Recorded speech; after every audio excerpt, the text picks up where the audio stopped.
The rhythmic, metallic beep of the heart monitor measured out the seconds.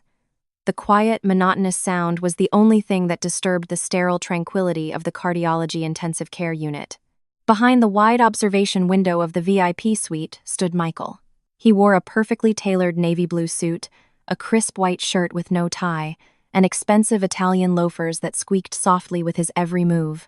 He gazed through the glass at the bed, where the body of his wife, Eleanor, was barely discernible beneath a thin hospital sheet. She lay motionless, unnaturally pale, with her eyes closed. Her slender arms rested on top of the blanket, entangled in the transparent tubes of IV drips, through which life-sustaining solutions slowly flowed. The attending physician, a tall, older man with deep, sharp wrinkles on his forehead and a weary gaze, approached Michael. The doctor spoke quietly, pointing to a tablet in his hands and listing medical indicators. Michael immediately bowed his head. His shoulders slumped, feigning the utmost despair. He pulled a cloth handkerchief from his pocket, brought it to his face, and carefully, so as not to spoil his well-groomed, barber-trimmed beard, dabbed at his eyes. "We're doing everything we can," the doctor said, patting Michael's shoulder sympathetically. "But her condition remains critical. The valve is worn out. She needs absolute rest before the surgery." "Thank you, doctor," Michael replied in a muffled, broken voice. "I pray for her every minute. Do everything in your power. Money is no object." The doctor nodded and walked on down the long corridor, disappearing around a corner. As soon as the white tails of the lab coat vanished from sight, Michael's posture changed instantly. His shoulders straightened, his back becoming erect. The mournful crease between his eyebrows smoothed out, replaced by a light, cynical smirk. He casually stuffed the handkerchief back into his trousers pocket, pulled out a high-end smartphone, and quickly typed a message. "It's over. The old lady is on her way out. The doc gives her a couple of days, says the valve won't hold. Book a table at Per Se for tomorrow. We're celebrating. The main thing is to get the power of attorney and the will out of her before she croaks. If we don't, I'll have to share with her distant relatives, and I won't stand for that. Wait for me. I'll be there soon. Just need to get that ring off her finger before she heads to the morgue." He hit send, cast a final, indifferent glance at the glass wall of the suite, turned, and walked towards the elevators. His steps sounded confident and firm. He was 31. He was young, handsome, and one step away from a colossal fortune. And behind the glass, in the twilight of the luxurious suite, Eleanor continued to fight for every breath. Night asserted its rights, dimming the overhead lights in the hospital corridors. In Eleanor's suite, only a soft nightlight above the headboard was lit. The room looked more like a luxury hotel suite, a leather sofa for visitors, a flat-screen TV on the wall, a humidifier quietly releasing a thin stream of cool mist, and paintings in pastel tones. The vast sums paid for this suite guaranteed comfort, quiet, and round-the-clock attention from the medical staff. But they couldn't buy the one thing that mattered: health. Eleanor was not asleep. Lying on her back was difficult.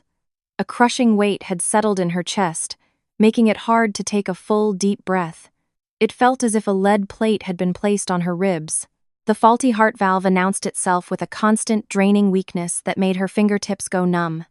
She was 38 years old, an age of blossoming, of strength and feminine allure. A time when other women were raising children, planning vacations, enjoying life. But now, looking at her pale hands with their protruding blue veins, scarred by catheter needles, she felt like a decrepit old woman whose time was irrevocably running out. The door creaked open, and the night nurse entered. She checked the monitor readings, adjusted the IV drip, and noticing the patient's open eyes, asked quietly, "Can't sleep, miss. Vance? Should I add a sedative?" "No, thank you, Nina," Eleanor answered weakly, her dry tongue barely moving. "I don't want to sleep. I want to think." The nurse nodded in understanding, straightened the blanket, and left. In the silence of the suite, her thoughts inevitably returned to the past. Eleanor closed her eyes. She remembered how it all began. She remembered the narrow, damp room on the outskirts of Queens they had rented with her mother many years ago, when her father left the family, leaving them without a penny. Her mother, Victoria, would sit at an old, manual sewing machine, hunched low over the fabric in the dim light of a desk lamp. The sound of the working needle, The rhythmic tap of the pedal, the smell of tailor's chalk, and a hot iron on damp cloth. That was Eleanor's childhood. They worked themselves to the bone. Two women, determined to escape poverty at any cost. Victoria often stayed up all night, finishing orders so that in the morning she could buy her daughter warm boots or a good piece of meat. Victoria was a talented seamstress with impeccable taste, and Eleanor proved to be a brilliant organizer. At first, they sewed for neighbors. Then, having saved a little money, they opened a tiny atelier in a basement. Eleanor ran all over the city, searching for suppliers of cheap but quality fabrics, negotiating with their first wholesale buyers. 10 years later, their clothing brand was recognizable across the country. They had their own spacious workshops, a chain of boutiques, hundreds of employees. They had built a true fashion empire from scratch. But Victoria didn't get to enjoy the fruits of their hard labor. She passed away suddenly right at her workplace on the day of the grand opening of their flagship store in Manhattan. Eleanor remembered that day in minute detail. Victoria simply put down the scissors she was using to cut silk, clutched her chest, turned pale, and sank heavily into a chair. A massive heart attack. The ambulance didn't make it in time. She was barely over 40. It was then that a deep, insurmountable fear settled in Eleanor's soul.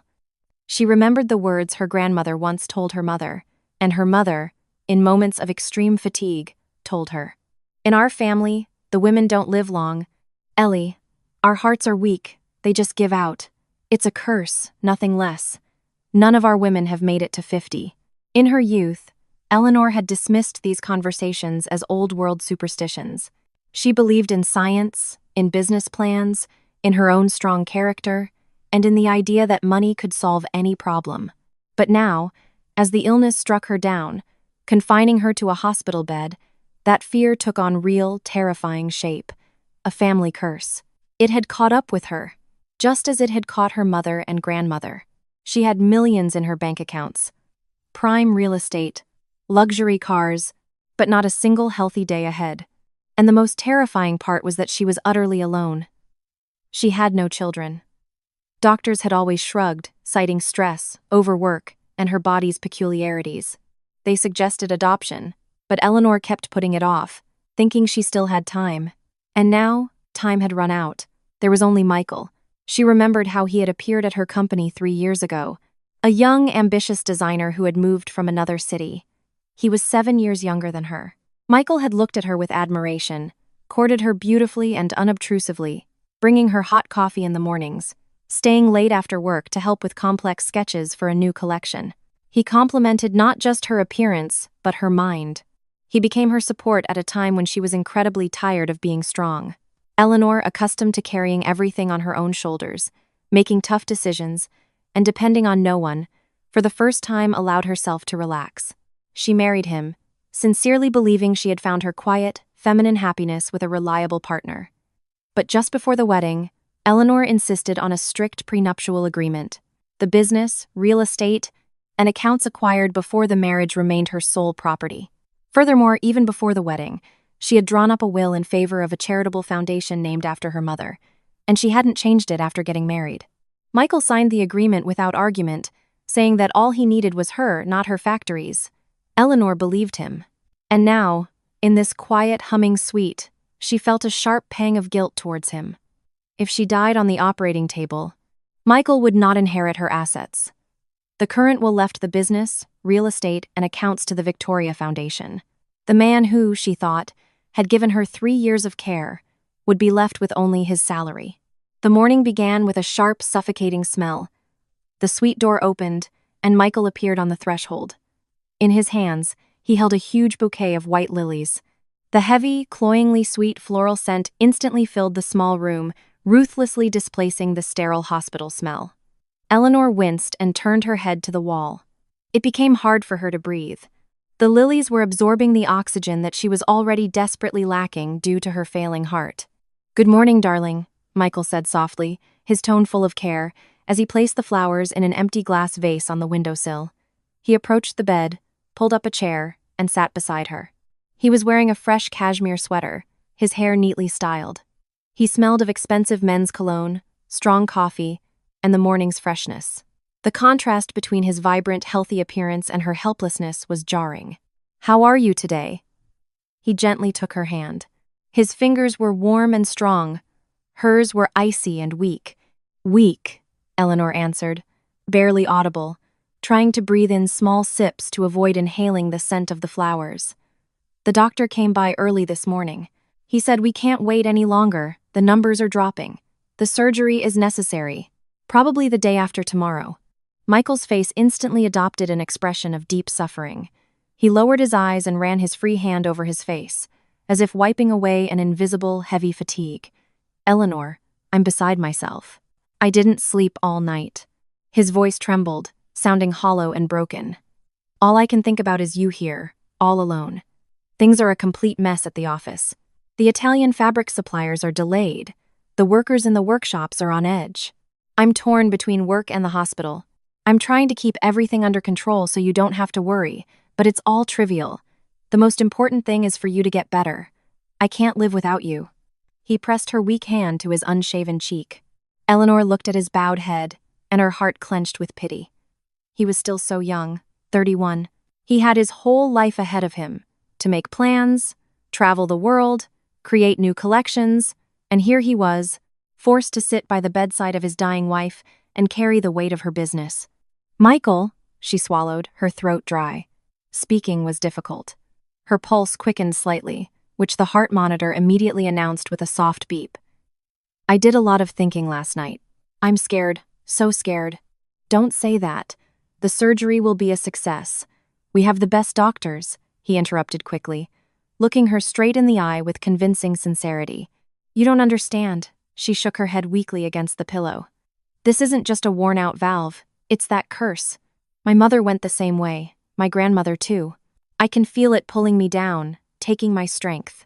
The doctors can cut open my chest, put in a new valve, restart my heart artificially. But if my fate is sealed, I won't survive on that table. Technology can't save you from destiny. Michael furrowed his brows, feigning deep empathy, though inside he felt a pleasant, hot anticipation. The conversation was heading exactly where he wanted it to. I'd give anything to see the future, Eleanor continued, a desperate, pained hope flickering in her dull eyes.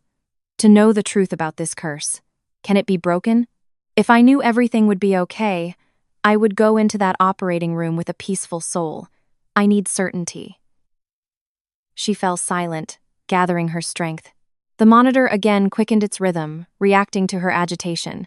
Michael! She paused, greedily gasping for air. The smell of the lilies was suffocating her more and more. We have a strict prenup. I was the one who insisted on it before the wedding. I was thinking about the business, about the risks. It was unfair of me to you. You gave me 3 years of your life, helped with the company's growth, put up with my personality. If I don't wake up after the anesthesia, you'll be out on the street. According to the old will, the business, the houses, and the accounts will go to my mother's foundation. You'll get nothing. I can't do that to you. It's not right. She took a breath, looking at his handsome face. Help me. Find someone, a psychic, a healer, anyone. If she tells me the curse can be broken, if she gives me hope and calms my soul, I'll call a notary right here, to this suite. I'll draw up a new will in your name and sign over full power of attorney so you can manage the company while I'm in the hospital. If the worst happens, the assets will go to you through the will. But I need a sign. I need to know I have a chance. Michael bowed his head even lower to hide the triumphant, predatory gleam in his eyes. His plan had worked even better and faster than he'd expected. Foolish, naive woman. She was handing him the keys to the vault of her life with her own hands. All he had to do was take the final step. Find the right actress for the role of a fortune. Tell her. Someone who would say the right, frightening words to push his wife into signing the papers today. He took a deep breath, raised his head, and looked at Eleanor with incredible tenderness. I'll find her, Eleanor. His voice was soft, as if he were calming a small, frightened child. I'll unearth the most powerful psychic in the city. I'll turn over every stone, but I'll find someone who can help. If it will make you feel better, if it will give you strength before the surgery and calm you, I'll do anything. Just don't you worry about a thing. Save your strength. I'll arrange it all for tomorrow. He kissed her cold fingers. At that moment, he truly believed he was holding not the hand of his dying wife, but his own personal gold mine. The sharp, monotonous sound of a glass nail file was grating on the nerves, growing more irritating by the second. Jessica sat on a wide leather sofa, her long, slender legs tucked under her, methodically running the file over her perfect manicure without looking up. The apartment Michael rented for her in a new luxury residential complex was furnished according to the latest design trends. Lots of panoramic glass, cold-polished metal, and expensive textiles in shades of gray. Outside the window, the lights of the evening city shimmered. All this splendor, the rent, the designer clothes in Jessica's closets, her jewelry, and even the wine in her glass was generously paid for from the accounts of his legal wife, Eleanor, who was at that very moment suffocating in a hospital suite. Michael stood at the panoramic window, his back to his mistress, watching the endless stream of car headlights below and sipping expensive cognac from a snifter in small, nervous gulps. His tie was loosened, the top button of his shirt undone. Playing the part of the grieving husband all day had turned out to be physically exhausting. "You don't get it, Jessica," he said without turning, continuing their interrupted conversation. "She brought up the prenup herself today. Said she was scared of leaving me with nothing. She's ripe. I can feel it." Jessica set the nail file down on the glass coffee table, reached for her wine glass, and snorted with derision. "She's ripe. Big accomplishment. And what if she falls into a coma on the operating table tomorrow morning? Or just quietly stops breathing tonight? What will you do then, you master of business planning?"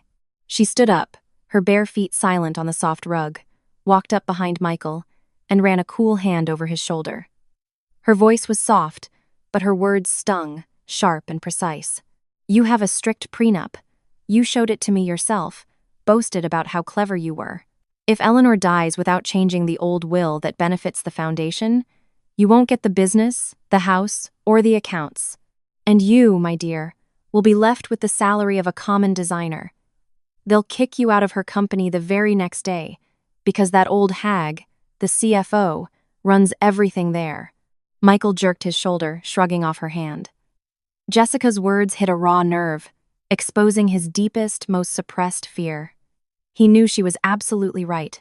For 3 years, he had methodically played the role of the caring, devoted husband.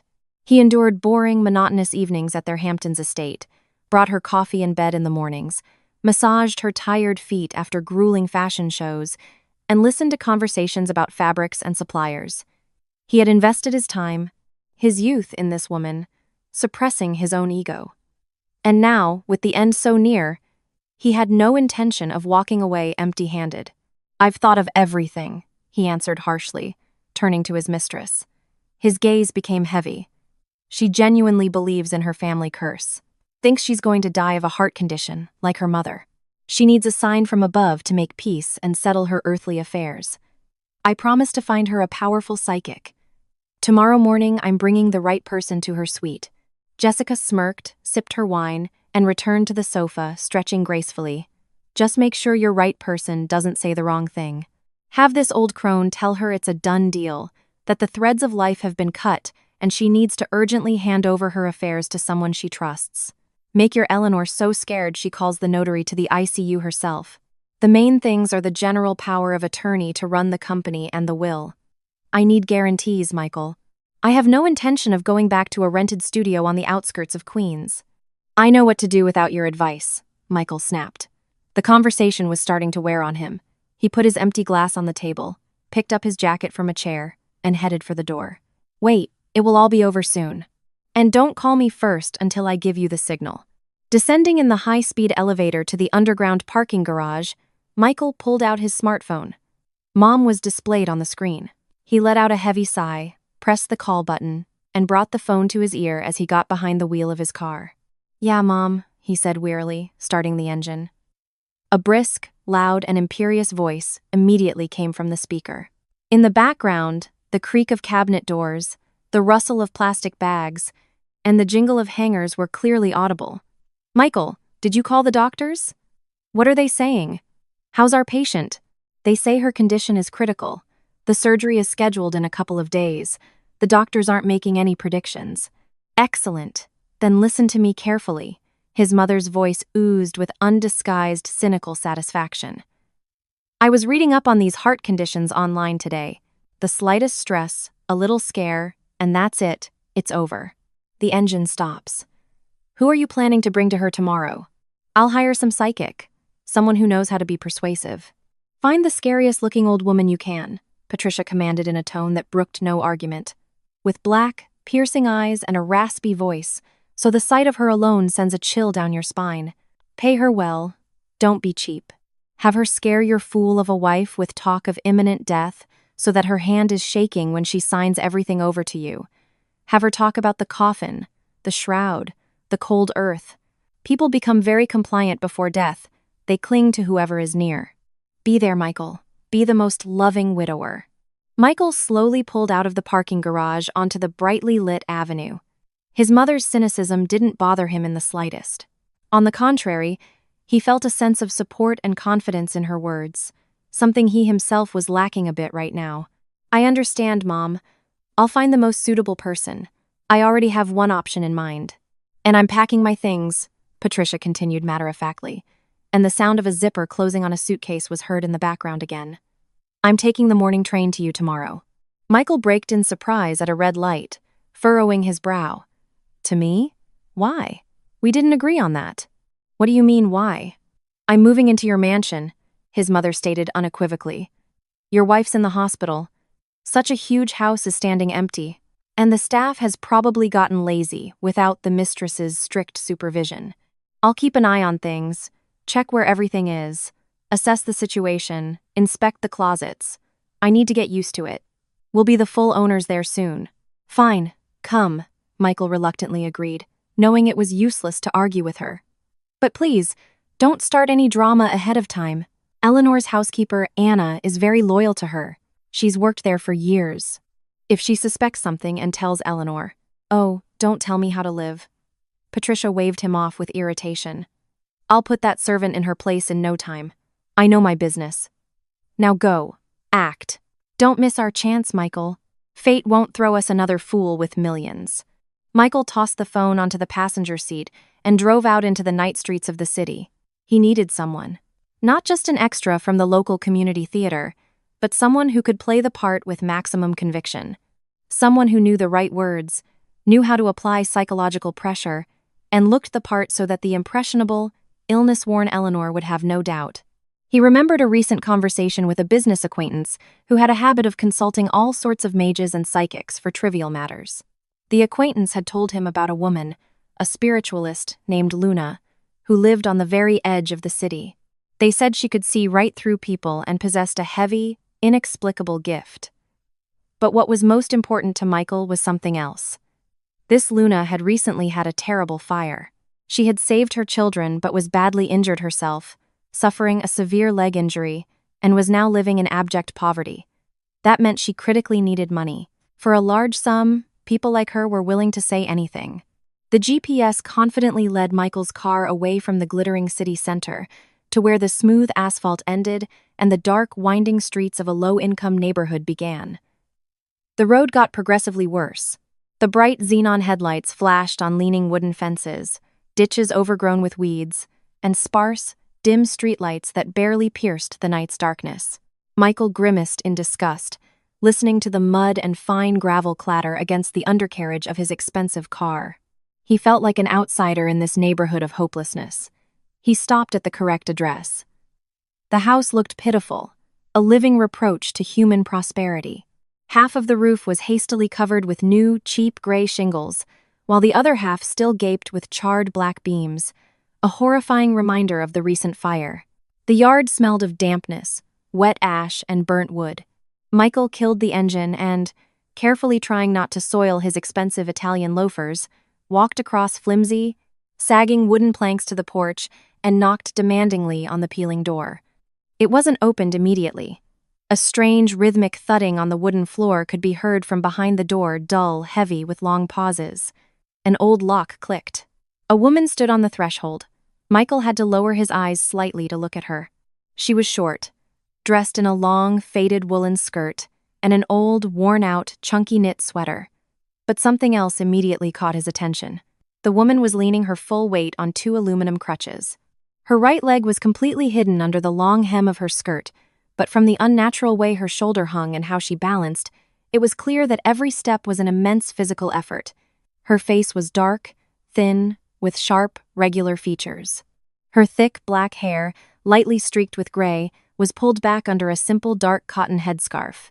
But her eyes, dark, bottomless, and piercing, looked at Michael with such calm, heavy dignity that for a second he felt uneasy. There was no fawning in her gaze for the richly dressed guest. "Who are you looking for?" she asked, her low, throaty voice breaking the silence. "Are you Luna?" Michael quickly composed himself, shaking off the momentary stupor, and restoring the familiar expression of slight superiority and proprietary confidence to his face. "I am. Come in, if it's business. It's bad luck to stand on the threshold at night." She stepped aside, awkwardly and heavily maneuvering her crutches. Michael entered and was immediately hit by the heavy, specific smell of poverty. It smelled of cheap laundry soap, the ineradicable dampness from the burnt walls, and the cheap grits that were simmering in a pot on an old, yellowed gas stove. The room was small, dark, and cramped. At a wooden table covered with a worn, faded oilcloth, 2 boys of about 7 were diligently doing their homework under the light of a single, dim, unshaded light bulb. From behind a thin chintz curtain that sectioned off a second tiny room, a heavy, hacking children's cough could be heard. The cough was dry and painful, the kind that makes a healthy person's throat tickle. "Children, take your notebooks and go to your room," Luna ordered quietly but firmly. The boys obediently, without a word, gathered their things and disappeared behind the curtain. Luna slowly approached the table, lowered herself with difficulty onto an old wooden stool, letting out a soft sigh of relief, and carefully leaned her crutches against the wall. "Sit," she nodded at the second empty chair. "What brings you here? I don't see many people these days. My health isn't what it used to be, and I'm saving my strength for my family." Michael did not sit. He found it unpleasant to touch the furniture in this house. He looked around with disgust at the soot-stained ceiling, the old, cracked brick stove in the corner, then looked down at the woman. "I know about your problems, Luna. I know about the fire that destroyed your property. And I know that your youngest son," he nodded pointedly towards the chintz curtain, "from where another agonizing coughing fit erupted, needs a privately funded, complex lung surgery. He inhaled a lot of smoke in the fire, right? The doctors at the public clinic are dragging their feet, and the child is getting worse every day." Luna tensed. Her back became perfectly straight. Her dark fingers gripped the edge of the table tightly. Her knuckles turned slightly white. "How do you know about my son? Who are you? In this city, it's not hard to find out anything if you have money and the right connections."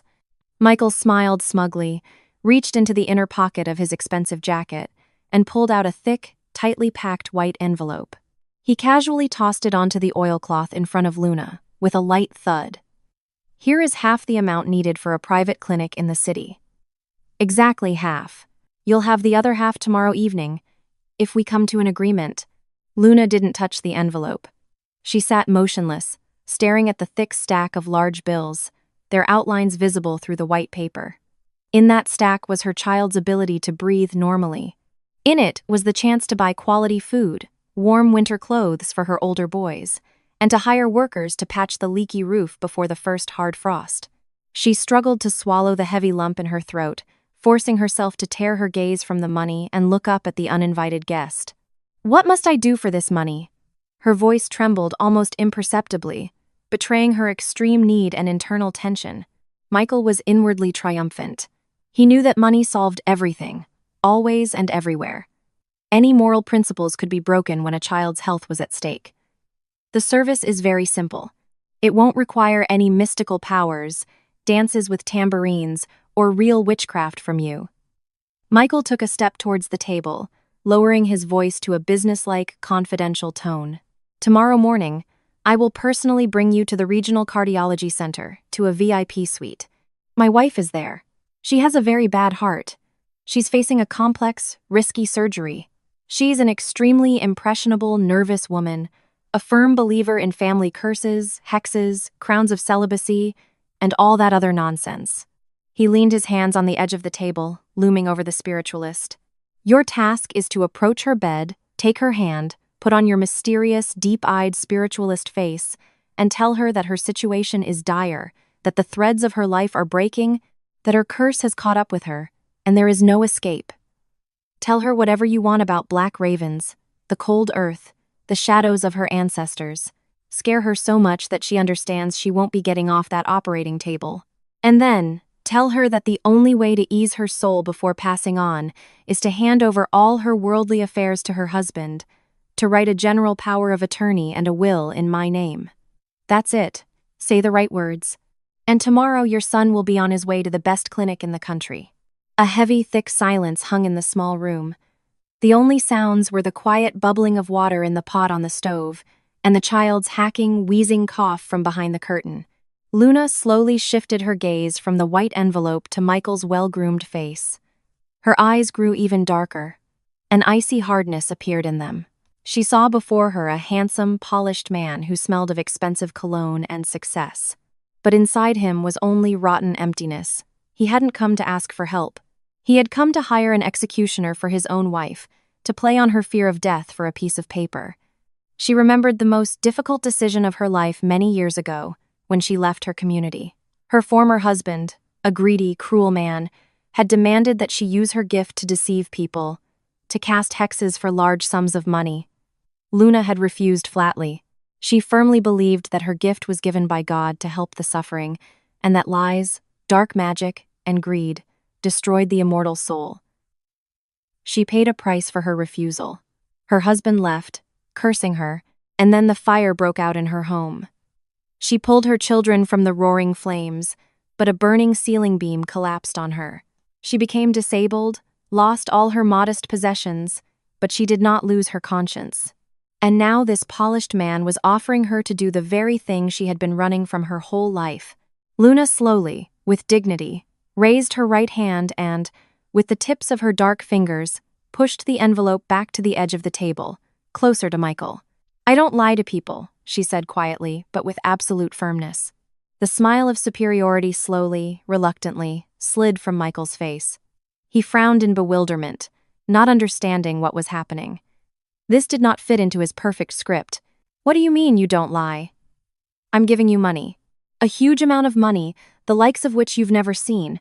Your son is suffocating behind that curtain, and you're here lecturing me on morality. Are you out of your mind? I don't take that kind of money." Luna's voice grew stronger, deeper. She stared at him, unblinking.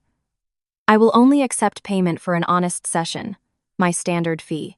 I will come, I will look at your wife, and I will tell her only what I truly see, what is revealed to me. If she is destined to live, I will tell her so, to encourage her to fight. If she is destined to die, I will tell her the truth, so she has time to say her goodbyes. But I will not lie to and frighten a sick woman for your papers and your greed. Take your money and get out." Michael's face turned purple as blood rushed to it. His plan, so simple, cynical, and seemingly foolproof, was crumbling right now because of the foolish, incomprehensible stubbornness of a destitute woman on crutches. "You've completely lost your mind from poverty," he snarled, taking a sharp step towards her. "Do you realize what you're refusing? I could go out on the street and find a dozen other psychics, charlatans, who would say whatever I want for half this amount, and even dance around her bed. Then go and find them. If there are so many," Luna replied, unperturbed. She didn't flinch, didn't look away, wasn't frightened by his aggression. "No one is keeping you. Our conversation is over. The door is behind you." Michael stood there, breathing heavily. He hated being refused. He hated people who acted like saints while sitting in filth and need. He looked at the envelope, then at the woman in the old sweater. His mind frantically searched for a way out. Tomorrow morning, his wife was expecting a psychic. He had promised her. Searching for someone else in the middle of the night, explaining the task, negotiating there was simply no time. Besides, this Luna looked perfect for his plan. Gloomy, leaning on crutches, with a piercing, heavy gaze. The impressionable Eleanor would believe her instantly. "It's fine." A cynical thought flashed through Michael's mind.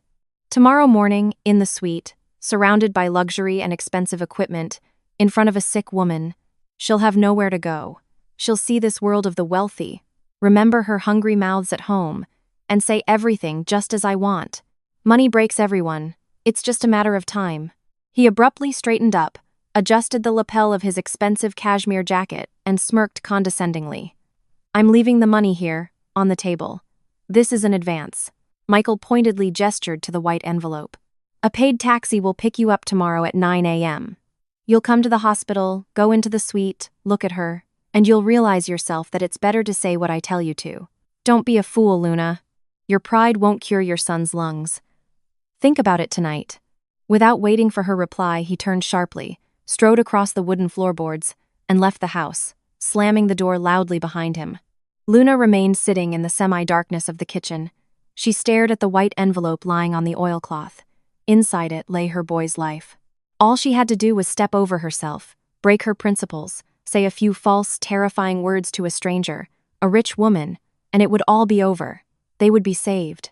She reached for her aluminum crutches, with great difficulty rose to her healthy leg, leaning on them, and slowly approached the table. Her hand trembled noticeably as she touched the thick paper of the envelope. The money seemed to burn her fingers through the packaging. "Mom," a quiet, weak voice came from behind the curtain. Did the man leave? Why was he yelling? Luna closed her eyes. A large tear rolled down her dark cheek, leaving a wet track on her dry skin. She clenched the envelope so tightly that the paper crumpled. She couldn't take this money for a lie. It would mean selling her soul, betraying everything she believed in and had suffered for. But she couldn't simply refuse the chance to save her son either. And so, Luna made a difficult but, for her, the only right decision. She would go to that clinic tomorrow. She would go to personally return this dirty money to that vile, polished man. But most importantly, she would go to warn the other woman, to tell the sick wife the truth about the husband who stood behind her, impatiently awaiting her death, counting the days until he could claim his inheritance. Even if the rich woman didn't believe her and threw her out, Luna would do what she had to, honestly and with a clear conscience. She tucked the envelope into the deep pocket of her long skirt, wiped her wet face with the corner of her headscarf, and, heavily maneuvering her crutches, went behind the curtain to her children. In the morning, a yellow taxi stopped at the tall cast-iron gates of the Regional Cardiology Center. Michael paid the driver with a dismissive gesture, not waiting for change, and quickly got out. He nervously adjusted the cuff of his expensive shirt, straightened his jacket, and waited for his companion to exit the car. Luna emerged slowly. Every movement was visibly difficult for her. First, the two aluminum crutches were placed on the perfectly smooth asphalt. Then, the woman awkwardly pulled her injured leg out, leaning heavily on the metal supports. She was wearing the same faded, long, heavy fabric skirt and a clean but old, dark headscarf tied tightly around her head. Michael glanced around. He felt extremely uncomfortable, as if checking to see if any of his high-status acquaintances or business colleagues saw him with this strange, compromising company. "Let's go, faster," he tossed over his shoulder, heading towards the automatic glass doors of the clinic. "Try to keep up. I don't have time for long walks." The doctors could start their rounds any minute. Luna said nothing. She only gripped the worn handles of her crutches tighter and moved after him. The rubber tips tapped dully and rhythmically on the perfect marble floor of the spacious hospital lobby. The air smelled of expensive disinfectants, fresh coffee from the visitors' cafe, and that specific kind of well-being that is only available for a lot of money. Well-dressed people hurried past, doctors in starched, impeccably white coats. Many involuntarily turned to look at the woman in old, unseasonably heavy clothes, who moved with great difficulty through this temple of modern medicine. But Luna did not lower her head. There was neither shame nor embarrassment in her gaze at the sight of others' wealth. She looked straight ahead. In the deep pocket of her skirt lay the white paper envelope with a large sum of cash. She hadn't come here to act out someone else's dirty lie. She had come to personally return this advance and to look into the eyes of the woman whose own husband had sentenced her to death for an inheritance. In the spacious, silent elevator, as they ascended to the required floor, Michael stood close to Luna. His face was contorted. He lowered his voice to a threatening, harsh whisper. "Listen to me carefully, you mystic," he said, looking down at her. "We're about to go into the suite. My wife is very weak, on strong medication. She's not thinking clearly. Your task is simple. You will approach her, take her hand, make your mysterious face, Roll your eyes if you have to, and tell her that her time is up, that the threads of life have been severed, and she needs to settle all her earthly affairs today. Otherwise, her soul will find no peace. No ad-libbing, no promises of miracles, just fear and the necessity to sign the papers. Do you understand me? Luna silently watched the flickering electronic numbers of the floors above the door. Her dark face remained completely impassive. Not a single muscle twitched. The elevator doors slid open smoothly. Michael, with a confident, proprietary stride, led her down the wide, bright corridor of the VIP wing. He pushed open the heavy, light wood-trimmed door of suite number 6 and impatiently ushered Luna inside. She crossed the threshold and froze. The room was bathed in a soft, subdued light. The humidifier was running, hissing quietly and emitting a thin stream of cool mist. On the wide, functional bed, amidst crisp white sheets, lay Eleanor. The women were the same age, both 38, but now they seemed like beings from completely different planets. One, surrounded by unimaginable luxury, smart medical devices, and silk, but fading, gray, completely devoid of life force. The other, leaning on crutches, dressed in worn-out clothes, coming from a house reeking of burnt wood, but with a perfectly straight back and a powerful, pulsating energy within. Luna looked at the sick woman. Eleanor turned her head on the pillow with great effort. Her breathing was shallow and rapid, her chest barely rose. Her thin hands, scarred by needles, with their transparent blue veins, lay limply on the blanket. "Eleanor, my love." Michael's voice changed instantly. The metallic harshness vanished. His tone became syrupy, enveloping, and incredibly soft. He approached his wife, caringly adjusted the edge of the sheet, and leaned over her. "I brought the person I promised you yesterday. This is Luna. She sees things that are hidden from us, ordinary people. She will help you find the answers." Eleanor shifted her dull, half-closed gaze to the woman standing by the door. In that gaze was so much accumulated physical pain, loneliness, and a primal fear of the approaching void that Luna's breath caught in her chest for a second. She saw not the successful, cold businesswoman from the husband's stories, but a frightened, lost soul, clinging to a last hope. Luna took a step forward, heavily maneuvering her crutches. The rubber tips squeaked on the linoleum. Another step. Overcoming the pulling pain in her hip, she approached the bed. Michael stood slightly behind the headboard, his arms crossed over his chest, watching her every move intently, without blinking.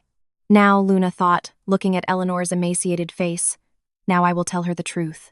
I will tell her that her husband is a traitor who is waiting for her death to take her company, and then I will throw his dirty money at his feet. She looked Eleanor straight in the eye, opened her mouth to utter the first words of exposure. But suddenly, everything around her changed. The hospital suite began to dissolve. The rhythmic beeping of the heart monitor disappeared, as if someone had unplugged it. The air around Luna became dense, heavy. It suddenly smelled of storm ozone, old bleach, and wet boiled linen. Luna's body was racked by a large, completely uncontrollable tremor. This was not the light premonition she usually worked with. This was a deep, ancient power that had been dormant in her for years. A power she had renounced for a quiet, righteous life away from her community. And now this power had broken through, reacting to the woman lying before her. Luna's whitened fingers unclasped. The aluminum crutches crashed to the floor with a sharp, deafening metallic clang, hitting the leg of the bed. Michael flinched in surprise and reflexively took a step back, his eyes widening. He hadn't expected such a theatrical effect. Overcoming the sharp, shooting pain in her injured leg. Now, without support, Luna sank heavily to the floor. She fell to her knees right beside Eleanor's bed, paying no mind to the physical suffering. Her hot, dark palms latched onto the sick woman's icy, lifeless hands. The spiritualist's head snapped back sharply, her eyes rolling up, showing only the whites. Eleanor let out a weak, frightened cry, trying to pull her hands away. But Luna's grip was like steel, inhumanly strong. "There is no death." Luna's voice had changed beyond recognition. It became low, steady, coming from somewhere deep within her chest, as if another person were speaking. This voice filled the entire space of the suite, making the window panes vibrate. "Blood of my blood, come to me." In Luna's mind, a dazzlingly clear vision from someone else's past flashed. A thunderstorm. Heavy, large drops of rain beat furiously against the windows of an old, shabby building. The smell of bleach hit her nose. A maternity ward. Luna saw a long, dark corridor and a dim yellow light bulb under a high ceiling. A young woman in a white medical coat stood in a small nursery. On her name tag, Luna could clearly read the name Martha. Rows of identical iron cribs were lined up. The woman's hands were trembling from suppressed anger and fear. The nurse quickly walked to a crib with a tag bearing a non-American surname. In the room behind the wall, a young, exhausted woman from a difficult birth was sleeping.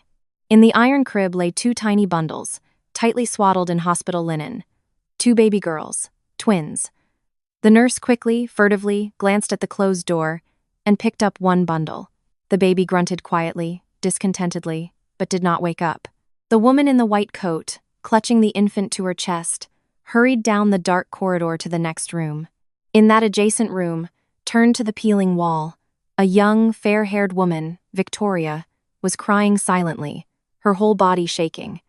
Her newborn baby had not survived. The nurse slowly approached her. She placed the living, healthy baby girl into the empty crib, closer to the distraught mother, and took the tiny blue body of Victoria's infant with her to hide the evidence of the switch. Luna's voice in the hospital suite grew louder, returning from the vision to reality. You are not cursed. Do you hear me? Your mother did not pass death on to you. You are a stranger in her lineage. Foreign blood. You are my blood. Eleanor stopped struggling. She froze. The woman stared at the spiritualist's upturned, trance-distorted face, and hot tears streamed down her sunken, pale cheeks. Her analytical mind could not comprehend the meaning of these strange words, but some ancient, forgotten part of her soul instantly responded to this low voice. Eleanor's breathing suddenly evened out. The panic receded. Michael finally snapped out of his brief stupor. It dawned on him that this strange woman was spouting absolute nonsense. She hadn't said a single word about a coma, about the need for an urgent will, about a notary. She had ruined everything he had been so meticulously working on for the past few weeks. What the hell are you doing, you crazy woman? He snarled, his face blotching red with rage. Michael quickly strode towards Luna, grabbed her harshly by the shoulder, squeezing the fabric of her old sweater, and forced her away from the bed. Luna gasped, her fingers unclenching. The vision broke as sharply and painfully as it had begun. The sterile, rhythmic beep of the heart monitor hit her ears again. Luna was breathing heavily, sitting on the floor, her gaze unfocused and clouded. She was still there, in that stormy night, among the iron cribs, smelling the old bleach. Get up, get out of here. Michael jerked her to her feet, completely ignoring the fact that she couldn't stand without support. Luna staggered violently from the pain in her leg and nearly fell, managing at the last moment to lean her back against the smooth wall of the suite. Michael, leave her, Eleanor whispered weakly from the bed, extending a trembling hand. What did she say about blood? What does it mean? She's insane, Michael snapped, breathing heavily and adjusting his disheveled tie. He picked up the aluminum crutches from the floor and rudely shoved them into Luna's hands. A common street grifter. Forgive me, Eleanor, I was terribly mistaken. She came highly recommended, but she turned out to be completely unhinged. I'll get her out of here right now. You sleep. He took Luna by the elbow, squeezing her skin painfully, and led her towards the massive door.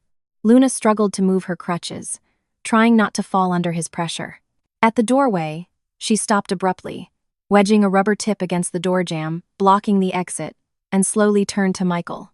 Her eyes, which just a minute ago had been empty and distant, now looked at him with a heavy, meaningful and piercing gaze. She will not die, Luna said loudly, clearly enunciating each word, looking Michael straight in the eye. Death is not upon her, but you will pay for all your evil, for your lies. You will pay in full. Get out, I said. Michael forcefully pushed her into the corridor and slammed the suite door shut, cutting her off from his wife. Left alone in the quiet, empty corridor of the wing, Luna slowly leaned against the cool wall. She was shaking violently. Her injured leg was in excruciating pain. Every nerve throbbed, but the physical pain paled in comparison to the fact she had just realized. That woman in the suite, that rich, dying stranger, the wife of a calculating traitor. She was her twin sister, her own blood. the second baby girl that the nurse had stolen 38 years ago and given to another woman. Luna put a trembling hand in her pocket and felt the thick envelope of money. She hadn't been able to return it. Michael had simply given her no chance, throwing her out the door. Leaning on her crutches, she slowly hobbled towards the elevators, feeling the familiar world she had known her whole life crumbling at its very foundation. Late that night, in the old house on the edge of the city, reeking of dampness and burnt wood, it was absolutely quiet. The children had long been asleep behind the thin chintz curtain. The heavy silence was occasionally broken by the dry, barking cough of her youngest son, who so desperately needed lung surgery. Luna sat on a hard wooden chair in the corner of the cramped room.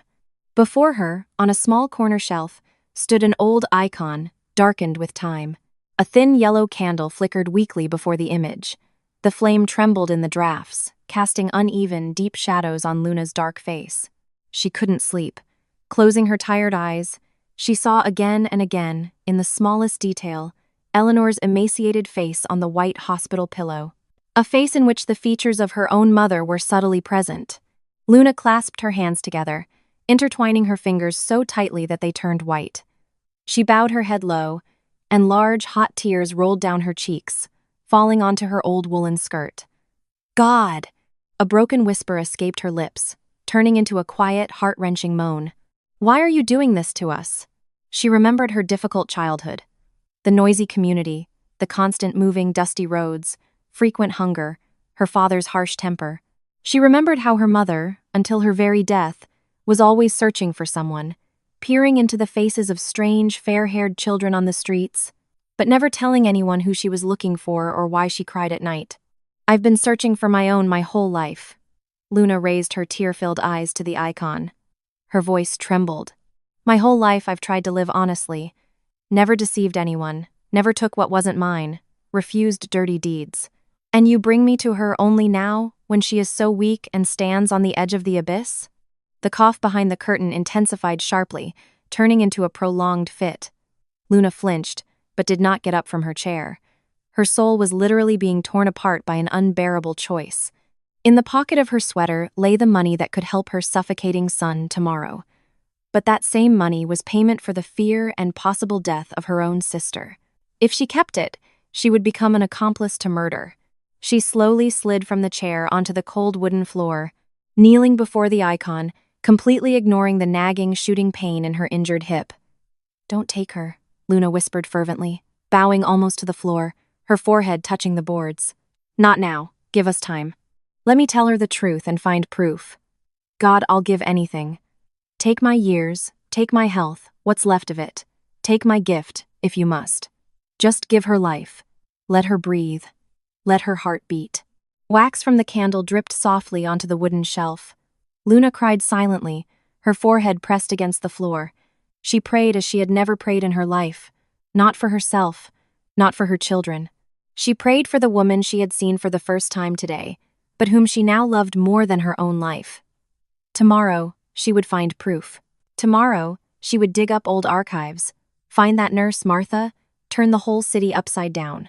But tonight, all she could do was ask the heavens for mercy, listening to her son's cough, and knowing that somewhere on the other side of the city, her twin sister's weak heart was struggling to beat. The silence of the spacious hall in the Hamptons estate was broken by a sharp, demanding doorbell. Someone was ringing insistently, without taking their finger off the button. Anna, a middle-aged woman who had been working as Eleanor's housekeeper for 5 years, quickly wiped her wet hands on her apron and hurried to the foyer. She was expecting a courier with important documents from the office. On the high porch, breathing heavily and loudly, stood Patricia, Michael's mother. At her feet were 3 bulky, heavy plastic suitcases. The woman was wearing a dense coat with a massive fur collar, absurd for the warm early autumn. Heavy gold jewelry glittered on her neck and wrists, which she loved to wear on every possible occasion to show off her status. "What are you standing there for, dearie?" Patricia said loudly, in a frankly proprietary tone, pushing Anna aside with her shoulder and walking in. "Bring the things in, but be careful. Don't just drop them. There's expensive crystal and a dinner set in there." "Hello? Mr. Collins didn't mention you were coming," Anna said, flustered, not daring to touch the strange luggage. Miss Vance is in the hospital. The house is empty. That's precisely why the house is empty that I'm here, the mother-in-law snapped, kicking off her shoes right in the middle of the expensive parquet floor, ignoring the special rug. She cast a sharp, appraising glance around the foyer, the look of someone who had finally gotten their hands on someone else's wealth. Her eyes greedily scanned the designer bench, the huge silver-framed mirror, and the elegant light fixtures. You have to keep a close eye on servants when the masters are sick. I know you're kind. The moment something isn't nailed down, you start taking it. Patricia adjusted her hair in the mirror. Take the things upstairs, to the master bedroom. Anna choked on air. A flush of indignation spread across her face. But that's Miss Vance's room. Her personal things are there, her bed. We have lovely guest rooms on the first floor. I'll get one ready right away. Patricia turned sharply. Her face, usually hidden behind a fake, syrupy smile in front of her daughter-in-law, now expressed open, undisguised contempt. She walked right up to the housekeeper. Are you going to tell me, you freeloader, where I should sleep in my own son's house? Do as you're told, or you'll be out on the street with a black mark on your record tomorrow. Without waiting for an answer, the corpulent woman headed straight for the wide wooden staircase. She climbed heavily, leaning on the carved banister, but with clear, poorly concealed pleasure. She examined the paintings on the walls, the expensive silk wallpaper, and the crystal chandeliers hanging from the high ceilings. Anna, swallowing her burning resentment, took the two heaviest suitcases and obediently followed. Upon entering the spacious, light-filled bedroom of her daughter-in-law, Patricia clicked her tongue in satisfaction. She paid no attention to the perfect order and went straight to the doors of the huge walk-in closet. Flinging open the doors, she stood silently for a few minutes, examining the endless rows of expensive clothes, handmade shoes, and designer bags. Some people really live it up, she muttered to herself with unconcealed envy, and all for one woman. Anna, standing in the doorway with the suitcases, watched with alarm as her mother-in-law roughly pushed aside hangers with Eleanor's delicate silk blouses, wrinkling the fine fabric. Patricia confidently pulled a long sable fur coat from the depths of the closet. She carelessly threw her own coat onto the perfectly made, light-colored bed and began to squeeze her plump arms into the narrow sleeves of the expensive fur. The coat was clearly too small for her. The seams on the back stretched dangerously.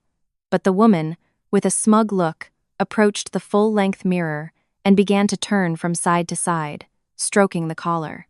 "It's fine, we'll have it altered," she announced loudly, admiring her reflection. "I'll give it to a tailor I know. He'll put in some panels, widen the sleeves. The fur is rich. It would be a sin to let something so good go to waste." "What are you doing?" Anna's voice trembled with indignation. "That's the mistress's favorite thing. Please put it back." Patricia slowly took off the fur coat and tossed it on top of her own dirty coat. She walked up to the housekeeper, her hands on her hips. "Listen here, you defender. Your mistress isn't coming back from there. I know the diagnosis. The doctors are giving her a couple of days. So get used to the new management. From now on, I'll be making all the decisions here. I'm the mistress now, and if you want to keep your job and your salary, you'll shut your mouth and do as I say." She pushed Anna out of the way and left the bedroom, heading down to the large living room. The housekeeper, feeling everything inside her tremble with injustice and helplessness, quietly followed. She genuinely loved Eleanor. Her employer had always treated the staff with respect, paid for medical treatments, gave gifts on holidays, never raised her voice. Seeing a coarse stranger acting as the master in this cozy home, like a vulture, was unbearable. In the living room, Patricia went to the mantelpiece. Among the elegant statuettes and decorative candles stood a silver frame. From it looked Victoria, Eleanor's late mother. It was the only personal photograph in the room. Eleanor cherished it, often standing before the fireplace for long periods in the evenings, gazing at the familiar face. Her mother-in-law picked up the frame with two pudgy fingers, as if holding a dirty rag. "What's this old hag doing hanging here?" Patricia grimaced, examining the face of the seamstress, Victoria. An eyesore. She's turned this place into a mausoleum. It's nauseating to look at. She deftly unhooked the back of the frame, took out Victoria's photograph, and, mercilessly crumpling it, threw it into the paper wastebasket by Eleanor's desk. the silver frame she businesslike stuffed into the deep pocket of her wide cardigan. "Make way for the new mistress," she commanded loudly to the empty room, as if rehearsing. Then she turned to Anna, who was standing at the entrance. "Go get a bucket and a rag. Wash everything down with bleach. It smells of medicine, some kind of herbs, and the hospital. I don't want a trace of her here by my evening tea." Anna's hand, hidden in the deep pocket of her work apron, found her phone. Her fingers quickly swiped the screen and pressed the voice recorder button. The woman knew she had to document this. "Are you talking about Miss Vance like that?" Anna deliberately asked a provocative question, so that her mother-in-law's voice would be recorded more clearly. "She is your son's legal wife. Your family." "Wife!" Patricia snorted loudly and contemptuously, pacing the living room and appraisingly tapping her nails on expensive vases. "She's an empty incubator, not a wife. For 3 years, she's been sucking the life out of my boy with her illness. Didn't even give him a child, or a normal young life, sitting on her millions like a dog in a manger. Well, Michael will get what's his. He's earned this fortune with his suffering beside her. Now go, get the bleach, don't just stand there like a post." Anna quietly turned and went to the kitchen. She took her phone out of her pocket, stopped the recording, and without a moment's hesitation, sent the audio file to Eleanor's personal messenger. This cynical lie had gone too far, and the sick woman had the right to know the truth, no matter how bitter it was. In the VIP suite of the cardiology department, it was quiet at that time. The humidifier hummed softly, monotonously, releasing cool mist. Eleanor lay on her back, staring at the perfectly white, smooth ceiling. The surgery was scheduled for the day after tomorrow. She had almost no strength left. The illness was draining it drop by drop. Every breath was a heavy physical effort. Her chest felt impossibly heavy. The screen of the smartphone on the bedside table flickered briefly, announcing a message. Eleanor slowly turned her head and, with a weak hand scarred by IV drips, reached for the device. A message from Anna, an audio file with no accompanying text. She struggled to bring the speaker to her ear and, with a trembling finger, pressed play. At first, there were unintelligible rustles, the creak of parquet flooring, and then Patricia's sharp, disdainful voice struck the sick woman's taut nerves. "Wash everything down with bleach. Smells of the hospital. Empty incubator. Michael will get what's his." The recording ended, but Eleanor continued to hold the phone motionlessly to her ear. The silence in the suite suddenly became deafening. The puzzle that she had been subconsciously putting together for the past few months, refusing to believe it, finally clicked into a horrifying, ugly picture. She remembered how Michael had avoided her eyes when the surgeon talked about the high risks of a fatal outcome. She remembered his persistent daily requests to sign the company over to him to avoid bureaucracy and supplier problems. She remembered the strange spiritualist on crutches who had clung to her that day and shouted those terrible words at her husband. "She will not die, but you will pay." This destitute stranger had seen in 5 minutes what Eleanor had been blind to for 3 years, blinded by her desire to be loved. She wasn't loved, she was tolerated. Beside her, slept, ate, and smiled a man who had been methodically waiting, every single day, for her worn-out heart to finally stop. His greedy mother had already arrived to divide up her warm, cozy home, throwing the most precious thing she had left the memory of her mother, Victoria, into the trash. The heavy phone slipped from her weakened fingers and fell with a dull thud onto the hospital blanket. A deep, impenetrable despair washed over Eleanor. It wasn't even resentment. It was a feeling of absolute, cosmic loneliness. She wanted to scream at the top of her lungs, to rip out the transparent IV tubes, to smash the monitors to pieces. But she didn't even have the physical strength to sit up in bed. She gripped the edges of the starched sheet with both hands, squeezing the thick fabric so tightly that her knuckles turned white. She swallowed her bitter tears silently, trying not to make a sound. If she cried loudly, her pulse would spike. The sensitive heart monitor would send an alarm to the nurse's station. People would come running, fussing, giving her sedatives. And she didn't want to see anyone. Only one dark, heavy thought beat in her head. Why fight for life on a cold operating table if there was nowhere to return to? The business was just concrete workshops, machines, and soulless numbers on accounts. And at home, in her only sanctuary, a strange, evil person was now in charge, waiting for her imminent death. The suite door opened so quietly that Eleanor, immersed in her pain, didn't notice. The surgeon, Dr. David Chen, entered the room. He had just finished a grueling 24-hour shift. He had already changed into civilian clothes, jeans, and a sweater. But before going home, his professional intuition compelled him to check on the condition of his most complex patient. He stopped at the foot of the bed. In the dim light of the nightlight, he saw Eleanor's thin shoulders shaking with small, frequent tremors. The woman's face was wet with tears. She was staring at a single point with an unseeing gaze and breathing heavily, intermittently, like a fish washed ashore. David quickly took 2 steps to the medical monitors. Her blood pressure was creeping up ominously. Her pulse was racing into a dangerous, irregular tachycardia.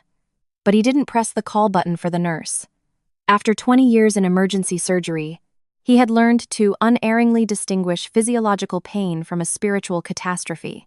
He walked around the bed, took the chair Michael had left, and sat down close to Eleanor. She flinched in surprise, tried to turn to the wall, and quickly wipe her face with the back of her hand, but her arm fell limply. David silently placed his large, warm, and confident hand over her icy one, which was still convulsively clutching the hospital sheet. His touch was firm, professional, but it conveyed immense human support. "Look at me, Eleanor." The surgeon's voice was low, steady, and very stern. She reluctantly turned her head on the pillow. Her swollen, tear-stained eyes reflected a deep, hopeless despair. David knew that look well. He had seen it in patients who had decided to give up before even going under anesthesia. Such people rarely woke up after their heart was stopped on the operating table. "I don't know what exactly happened in the 2 hours I was gone," he continued calmly, not removing his hand. "And I'm not going to pry into your personal life. But as your attending physician, I will tell you one thing. Right now, you are senselessly burning through the scarce resources that we have painstakingly been saving up for the surgery. You are killing yourself with your emotions." "What for?" Her voice broke into a dry, hoarse whisper. "What do I need those resources for? Let it all end. No surgery. It will be better for everyone. I have no one and nothing. I'm completely alone." David's thick eyebrows knitted together. His tired face became stern, unyielding. "Stop feeling sorry for yourself immediately," he said, his words sharp and clear. "You have yourself. And you have this life, for which your late mother, as you told me, gave up her own health. I will not let you be harmed, Eleanor. Not by your illness, nor by the people who have brought you to this state. Do you hear me?" Eleanor looked into his deep brown eyes. There was no false sympathy in them, no sweet lies she had grown so accustomed to during her marriage. There was a stern, masculine reliability she had never encountered in her life. The men around her had always wanted something: her money, positions in her company, her connections.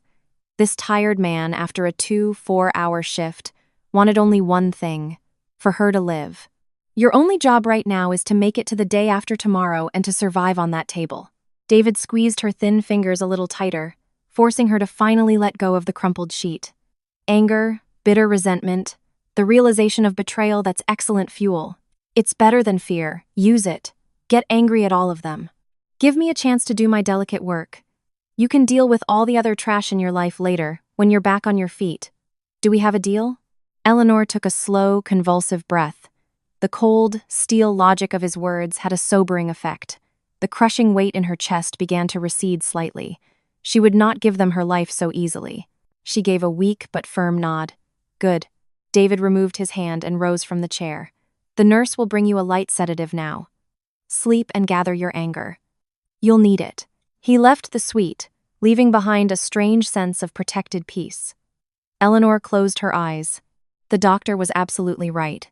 The next day at the clinic began with extreme nervous tension for Michael.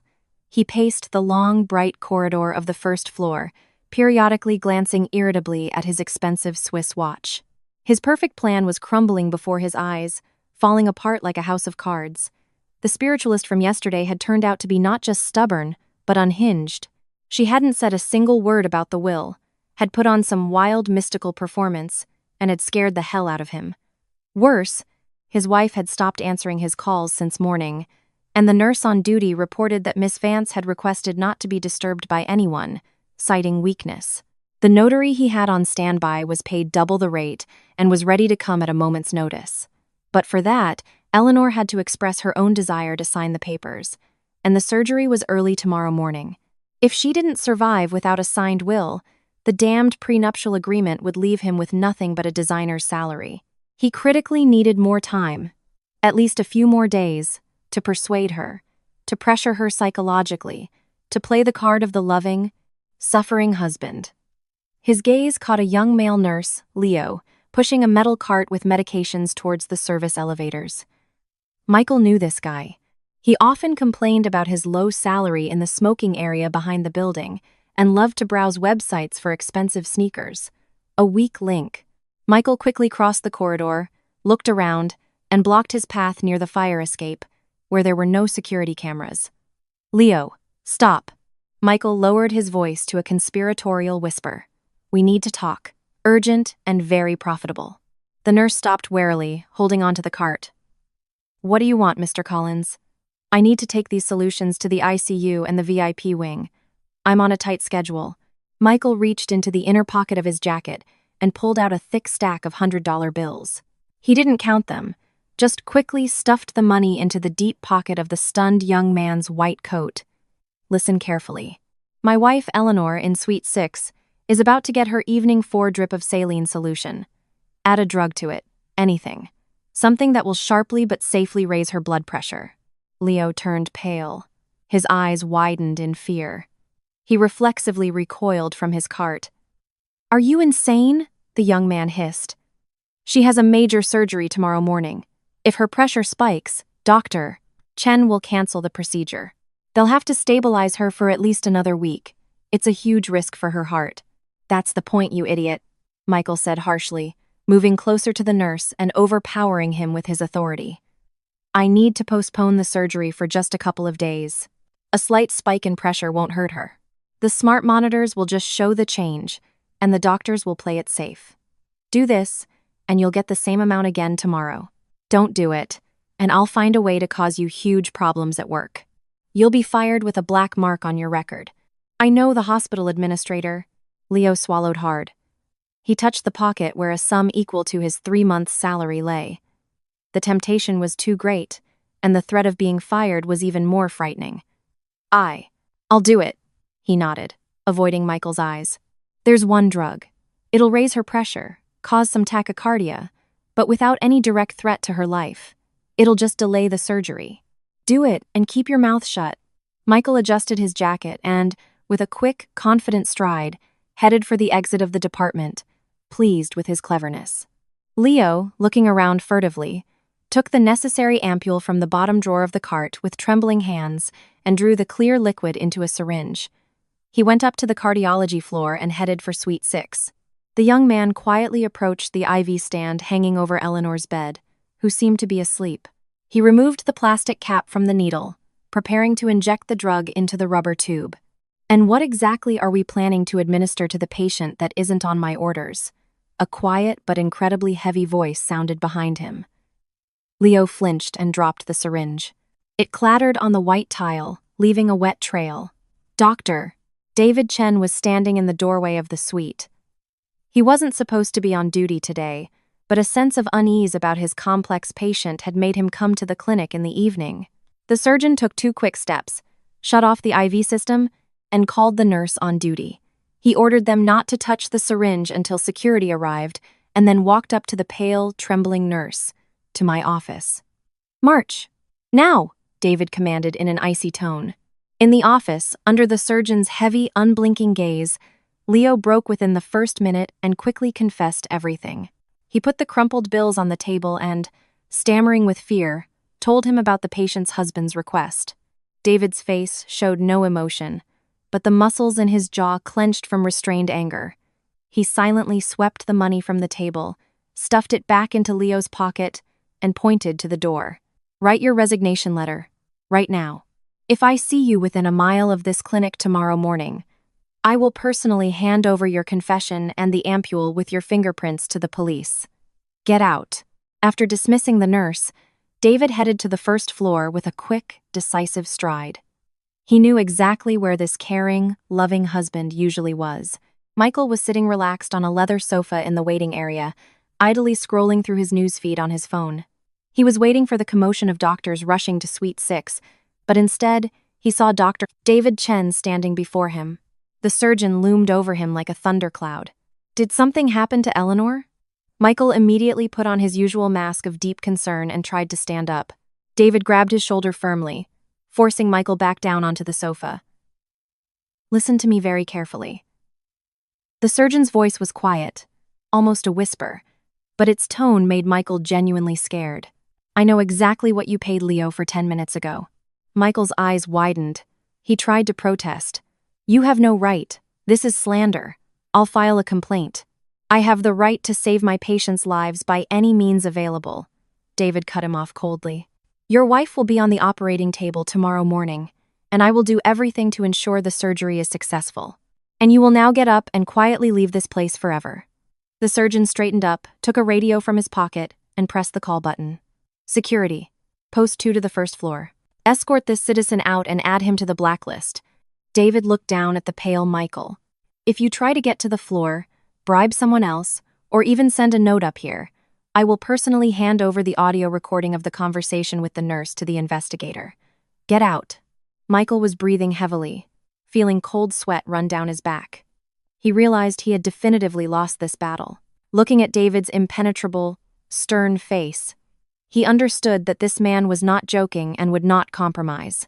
Without a word, Michael turned sharply and walked quickly towards the glass exit doors, followed by the scowling looks of the security guards who had arrived. The plan with the will had failed completely. He urgently, tonight, needed a new way to get to the company's money, while his wife was still in the hospital and hadn't had a chance to cut off his access to the accounts. The search took Luna half the next day. Old acquaintances who remembered the events of almost 40 years ago pointed her in the right direction. The hospital where the nurse Martha had once worked had long been closed, and life had tossed the woman herself through various institutions. Eventually, the trail led Luna to the very edge of the city, to a long, single-story building of darkened white brick, surrounded by a high, solid fence. It was a hospice for the terminally ill and lonely elderly. Luna walked slowly down the washed linoleum of the long corridor. The building had a heavy, cloying smell of cheap laundry soap, boiled cabbage, and that specific, hopeless scent of old age that is inescapable in such places. Leaning on her aluminum crutches, the woman moved her legs with difficulty, peering into the open doors of the wards. Finally, an elderly orderly with a tired face pointed her to a utility room at the very end of the right wing. The door was ajar. Inside, bent over an iron galvanized bucket, stood an elderly woman in a faded, washed-out blue uniform. She was wringing out a heavy gray floor cloth with visible effort.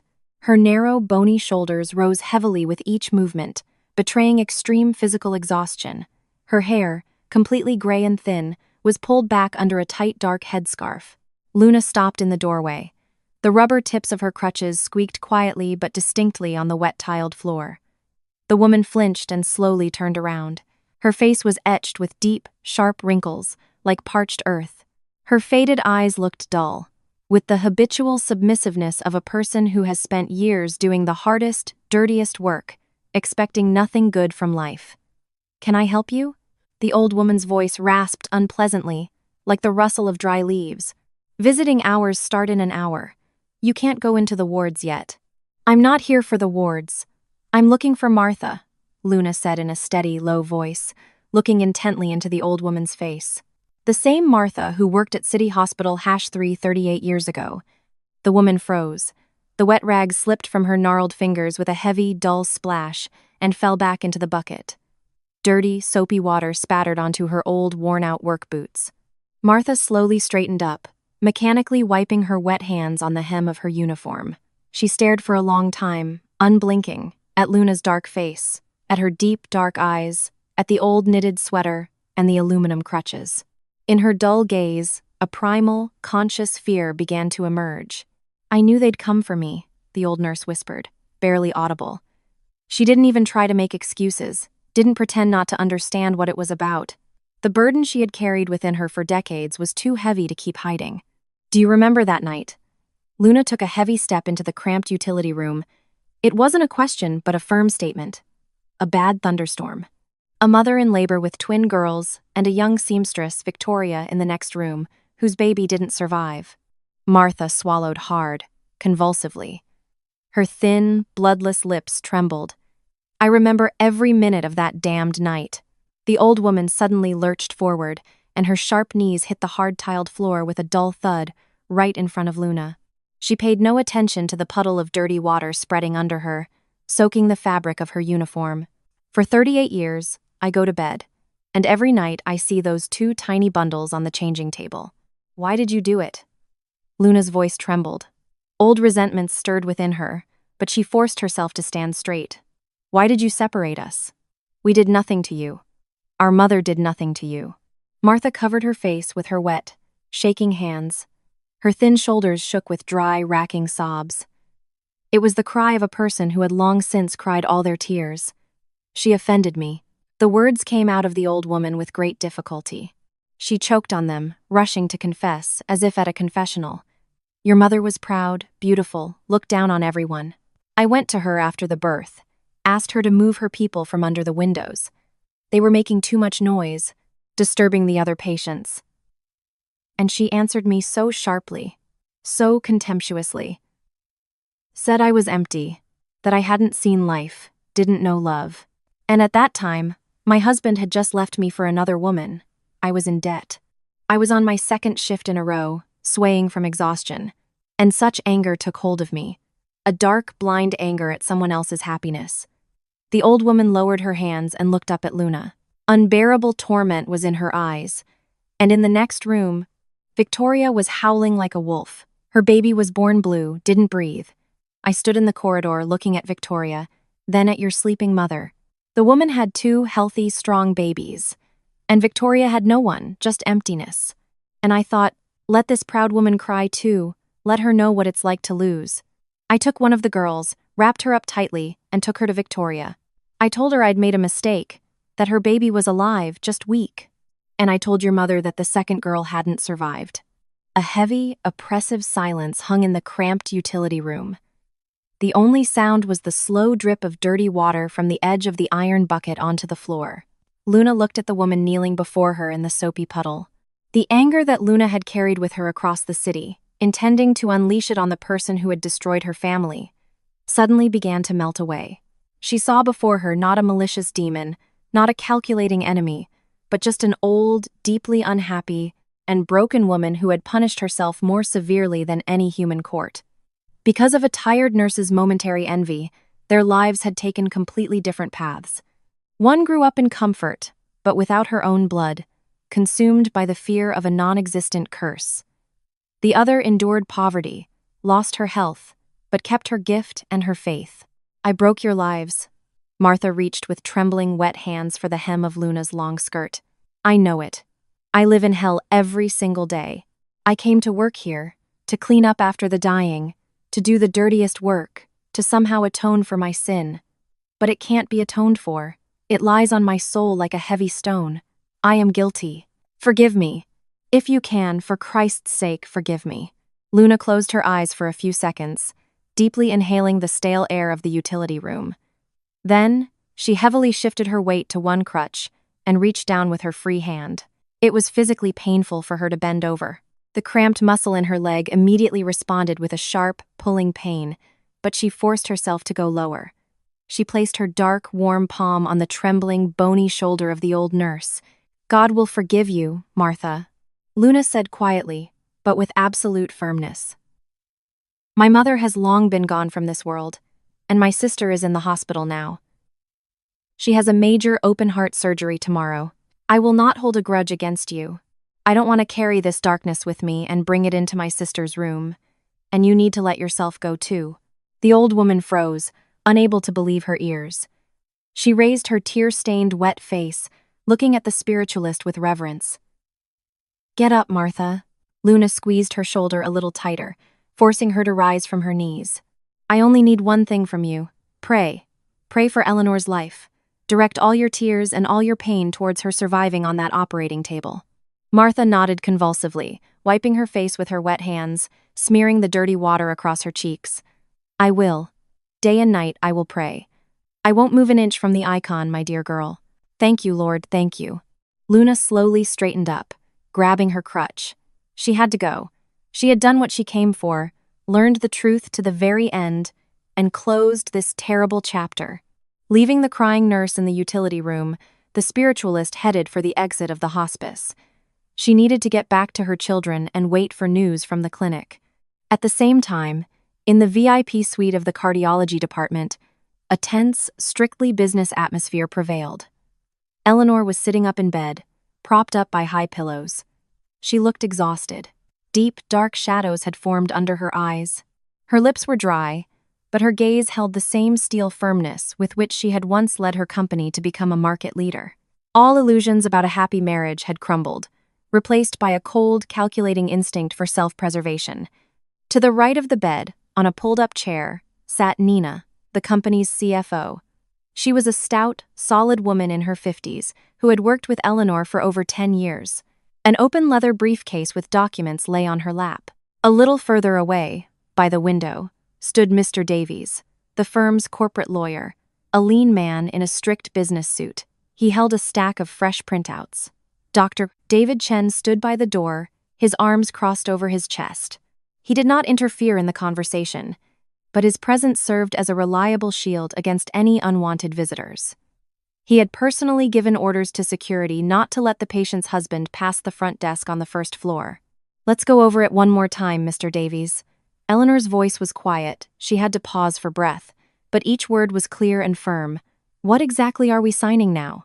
I want to make sure there are no loopholes.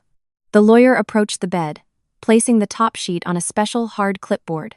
First, the official revocation of the general power of attorney in the name of your husband, Michael Collins, Mr.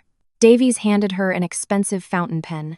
From the moment you sign this and the data is entered into the notary's register, he loses the right to conduct any transactions on your behalf, represent the company's interests with the IRS, enter into contracts, or manage corporate assets. Eleanor took the pen. Her thin fingers trembled slightly with weakness, but she confidently drew her sweeping signature at the bottom of the page. Done. Next. Second, the transfer of primary financial signature authority. The lawyer handed her the next document. For the period of your hospitalization and subsequent rehabilitation, all authority is transferred to the CFO, Nina. Without her approval, not a single payment will leave the corporate accounts. The bank will be notified within the hour. Nina sighed heavily and adjusted her glasses on her nose. There were sincere tears of indignation for her boss in her eyes. Eleanor, my dear girl, the CFO looked at her with sympathy. Don't you worry, I won't let a single unauthorized penny slip by. The factories will run like clockwork. The shipments won't be disrupted.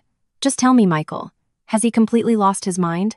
I saw him snooping around the corporate accounts for the last 2 days, requesting statements of balances, as if he was preparing to drain everything while you're lying here. Eleanor gave a bitter smile. He was preparing to be a widower, Nina, a very rich, inconsolable widower. But I plan to spoil his party. Mr. Davies, the next document. Mr. Davies handed her the next document.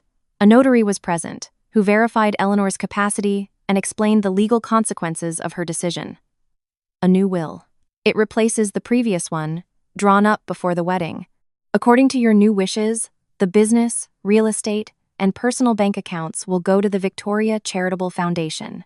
Your husband is not mentioned in the will and has no right to a statutory share. Eleanor looked at the white sheet of paper. In this sheet was her absolute protection, her guarantee that her death would not be a lavish gift for a traitor. Eleanor signed the document in the presence of the notary, after which he certified the will. Excellent. She leaned back against the pillows, feeling a strong physical fatigue from the long conversation. Mr. Davies, you will go to the bank immediately. Block all corporate cards that Michael has in his possession. Nina, you will return to the office. Give strict orders to security. Michael is not to be allowed on the company premises. Issue him an order of suspension from his position as a designer due to a loss of trust. And if he starts making a scene demanding his rights? The CFO asked, carefully placing the signed papers back in her briefcase. Call the police, Eleanor replied calmly and coldly. He has no more rights. Not to the company, Not to my house, not to my money. He is a stranger now. The lawyers and the CFO said their goodbyes and quietly left the suite. Dr. David Chen approached the bed and, with a professional, habitual gesture, checked the pulse on the patient's thin wrist. "Solved your problems?" the surgeon asked sternly, looking at the monitor's readings. "Yes." Eleanor closed her tired eyes. "I've cut off all the excess. I'm ready now." "Do what you have to do, Dr. Chen. I'm going to live." On the first floor of the clinic, by the glass exit doors, Michael paced nervously. The security guards, having received clear instructions from Dr. Chen, had turned him away at the reception. He had tried to assert his rights, threatened to have them fired, shouted that he was the patient's husband and had the right to see her. But the burly security guards had just silently and unyieldingly blocked his path to the elevators. Michael was furious. He had no idea what was happening. Yesterday, everything was going according to his perfect plan.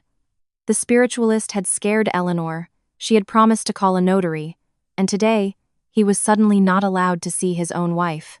The secretary at the office wasn't answering his calls, and the Italian fabric suppliers were complaining about a sudden delay in payments. His phone in his pocket vibrated. Michael quickly pulled out the expensive device, hoping to see his wife's name, but the screen showed the corporate lawyer's number. "Yes, Davies." Michael pressed the phone irritably to his ear. "What the hell is going on? Why won't security let me into the suite? Did you bring the notary, as we agreed? Did my wife sign the general power of attorney in my name?" There was a second of silence on the other end. Then, the lawyer's completely dry, emotionless voice came through. "Mr. Collins, I am calling to officially inform you of a change in your legal status within the company. Your general power of attorney was revoked an hour ago. The documents have already been registered." Michael froze. The air was stuck in his lungs, as if he'd been punched in the gut. "What? What do you mean, revoked? Who gave the order?" His voice cracked. "It was a direct order from Miss Vance." Davies continued in the same mechanical tone, ignoring his interlocutor's panic. "Financial signature authority has been fully transferred to the CFO. Your access to all company accounts is closed as of this minute. Your corporate cards have already been blocked by the bank. I also inform you that by an order of the company, you have been suspended from your position. Please return your work ID and the keys to the company car to HR by the end of today. Goodbye." The short beeps of a disconnected line hammered against his eardrums. Michael slowly lowered the phone. His well-groomed face turned pale, then blotched with uneven red patches. The meaning of what he had heard began to sink in. Eleanor knew everything. How? From where? It didn't matter now. What mattered was that he had just lost everything: money, power, comfort, status. He was a nobody again, a hired hand without a penny to his name, who had just been thrown out onto the street. Intense anger and panic washed over him. In a fit of rage, Michael kicked a heavy metal trash can standing near the clinic entrance. The can overturned with a clang, scattering cigarette butts and small debris across the clean asphalt. Michael winced from the sharp pain in his bruised foot. The security guard behind the glass took a threatening step in his direction. Michael quickly turned away and limped towards the parking lot. He needed money. Urgently. Cash, a lot of cash. To catch his breath, hire lawyers, and try to sue for something while his wife was still recovering and hadn't come to her senses. He remembered an important detail. In the office, in the personal safe of the CFO, Nina, there was a large sum of cash. The safe held the large cash revenue from the boutique chain, which was supposed to be picked up by an armored car service in the morning. A dangerous, predatory gleam appeared in Michael's eyes. If access to the bank accounts was closed, then he would take what he could carry. While the old CFO was on her way from the hospital, he had a chance to grab the bag. He just needed a solid plan to avoid getting arrested for theft from his own company. And in Michael's mind, a new, desperate, and risky plan began to form. The air in the operating room of the cardiac surgery department was cool and absolutely sterile.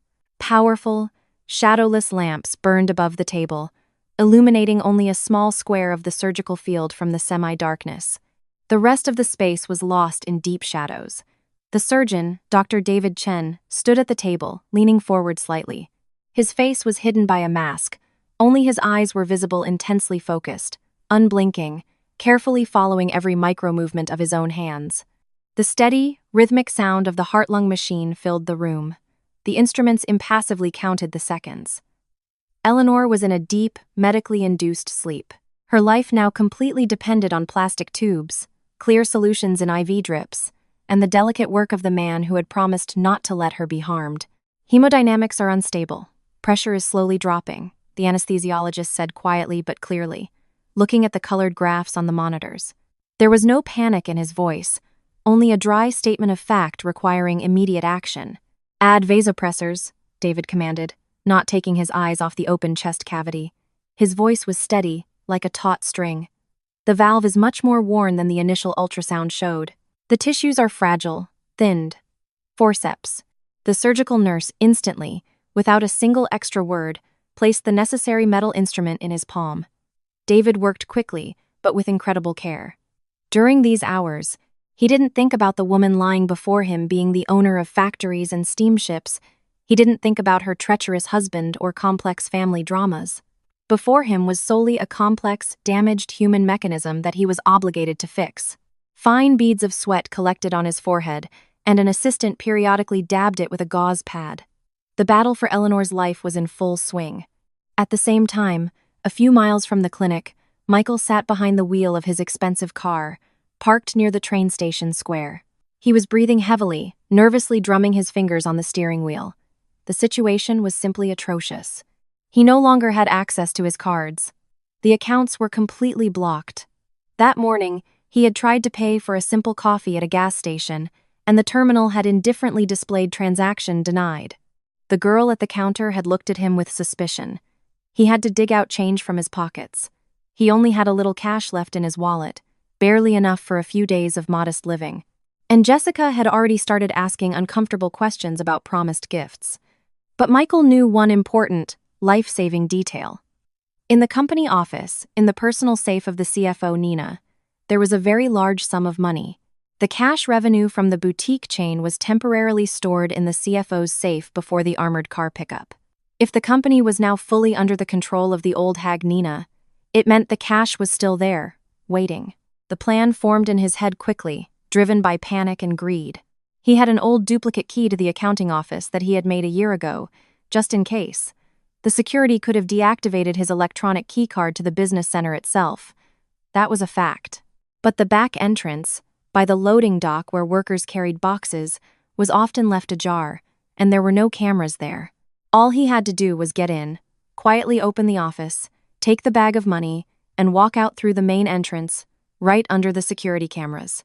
And to ensure the theft wasn't pinned on him and Nina didn't accuse him, he needed to arrange the perfect alibi. A robbery. A brazen, open robbery in broad daylight. Michael got out of the car, pulled his cap down low over his eyes, and headed for the square in front of the station. There were always people hanging around here, looking for a quick buck movers, day laborers, and just vagrants. His eyes caught a man sitting on a low concrete parapet at a bus stop. He looked to be about 40. His clothes were old and worn, but surprisingly clean for such a place. His face was weathered, with deep wrinkles, but his eyes were sober, calm, and sharp. Michael approached, looking around. "Need work?" he asked directly, looking down at the man. The man slowly raised his head. "Depends on the work. I can unload wagons, haul trash. No crime. Quick and clean. $500 for 5 minutes of your time." Michael pulled the only $500 bill from his wallet and waved it in front of the man's face. "My name's Michael. What's yours?" "John." The man didn't take his eyes off the money. He desperately needed to pay for a bed in a cheap hostel for the week and buy some proper hot food. He had ended up on the street 2 years ago when crooked real estate agents tricked him into signing papers and took his only apartment after his mother's death. Since then, he had been getting by on odd jobs, but he tried not to sink to the bottom. "Listen to me carefully, John." Michael lowered his voice, leaning in conspiratorially. "This is just a prank, a practical joke, you understand? Me and the guys from the office are making a funny video. We want to play a trick on our new security guard." He walks around acting all important. "I'll be coming out of the main doors of the business center. I'll have a black gym bag in my hand. You run up to me, push me hard in the shoulder, snatch the bag, and run around the corner into the alley." John frowned. His face tensed. That's a robbery on camera. The cops will pick me up within an hour. What cops? Michael chuckled, feigning ease. I'm not going to file a report. It's a joke for my friends. The cameras will see you run away. We'll laugh at the security guard later for letting a thief get away right under his nose. You run around the corner, there are no cameras there. I'll come around in a couple of minutes, get my bag, and give you this 500. That's it, no risks. John stared for a long time, unblinking, at Michael's well-groomed, pampered face. There was something strange, unnatural about this whole idea. Rich people rarely joked about such things, but the $500 bill, clutched in those manicured fingers, would solve his dinner and shelter problems for a whole week. Hunger won out over caution. All right. John rose heavily from the parapet, dusting off his old jacket. Where's this office of yours? 2 hours later, everything was ready. Michael left John in a nearby courtyard, instructing him to wait for a dropped phone call as the signal to act. He himself, trying not to attract attention, walked around the tall glass business center from the back. The back entrance, as he had calculated, was ajar. Workers were carrying out construction debris. Michael slipped inside, quickly went up the fire escape to the second floor. The corridor was empty. Lunchtime. Most of the employees were down in the cafeteria. He approached the accounting office, looked around, no one. He quickly inserted the duplicate key into the lock, turned it. A soft click. Michael went inside and closed the door tightly behind him. The safe, built into the wall of a cabinet behind folders, was closed with a simple combination lock. Michael knew the numbers perfectly. Eleanor's birthday. He entered the code, pulled the heavy metal handle. The door opened. Inside, in the corner, were thick stacks of large bills held together by bank rubber bands. Michael, quickly, without wasting time counting, scooped them into a pre-prepared black gym bag and zipped it up. His breath caught in his throat from greed. Now for the most important part, becoming the innocent victim. He left the office, locked the door, and went down to the elevators on the first floor. He walked confidently towards the main exit. The security guard at the post looked up from his monitors in surprise. Mr. Collins, but we were told your access is blocked and you're not allowed. I was getting my personal things from my desk. Michael cut him off rudely, with arrogance, pushing the heavy glass door open to the street. That's it. I'm leaving. I won't bother you again.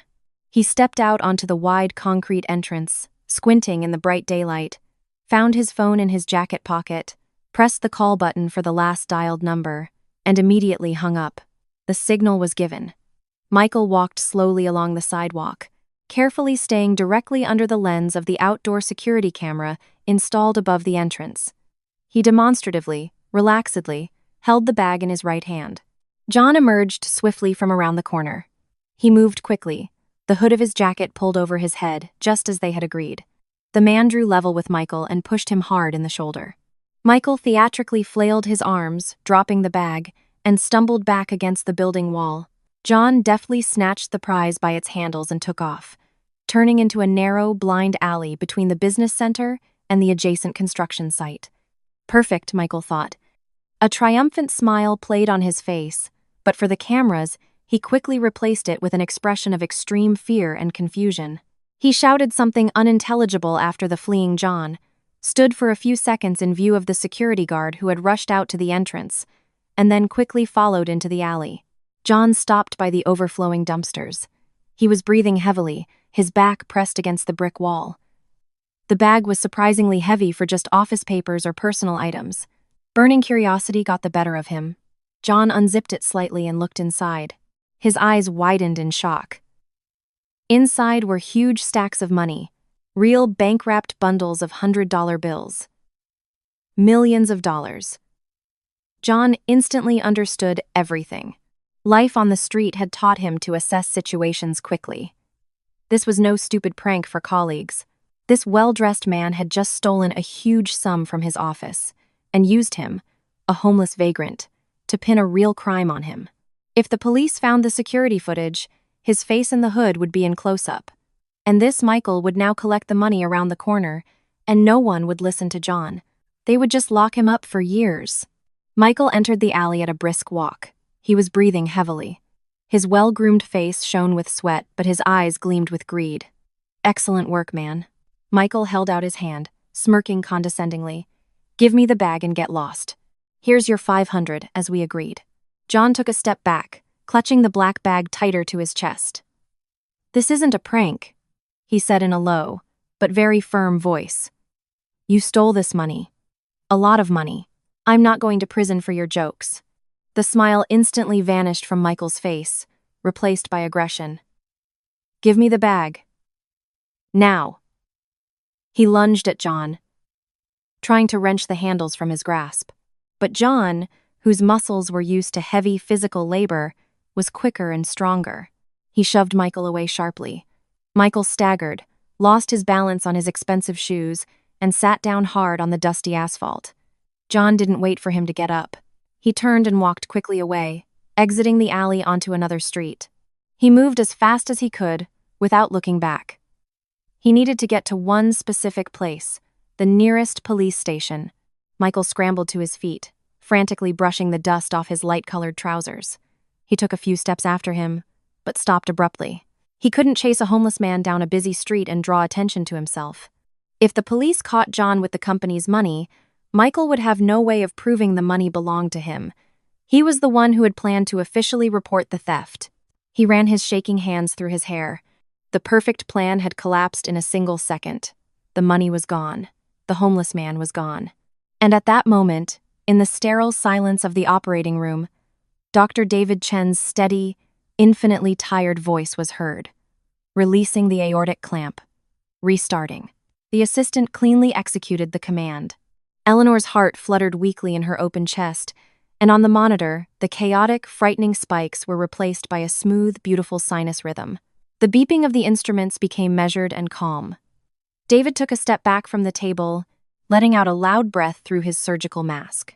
Sinus rhythm, stable. Hemodynamics completely stable, the anesthesiologist reported.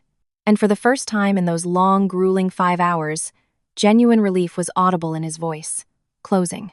David tiredly closed his eyes for a second. They had done it. They had pulled her back from the very brink. She was going to live. 3 days passed. Eleanor lay in the intensive care unit. The weakness was profound. Her body ached from the stitches, but breathing was surprisingly easy. The invisible, heavy lead weight that had been pressing on her chest for the last 6 months was gone without a trace. Oxygen freely filled her lungs. The suite door opened quietly, almost silently. Eleanor glanced over. Luna was standing on the threshold. She was dressed in a clean, simple dress. The woman was no longer leaning on her crutches as heavily as she had been during their first meeting, although she still limped noticeably. Luna looked at Eleanor so intently and hungrily, as if trying to permanently memorize every feature of her exhausted but living face. Behind Luna stood Dr. David Chen. He was in his usual lab coat. His stern face looked calm. 5 minutes, no more, the surgeon warned Luna strictly. The patient needs absolute rest to recover.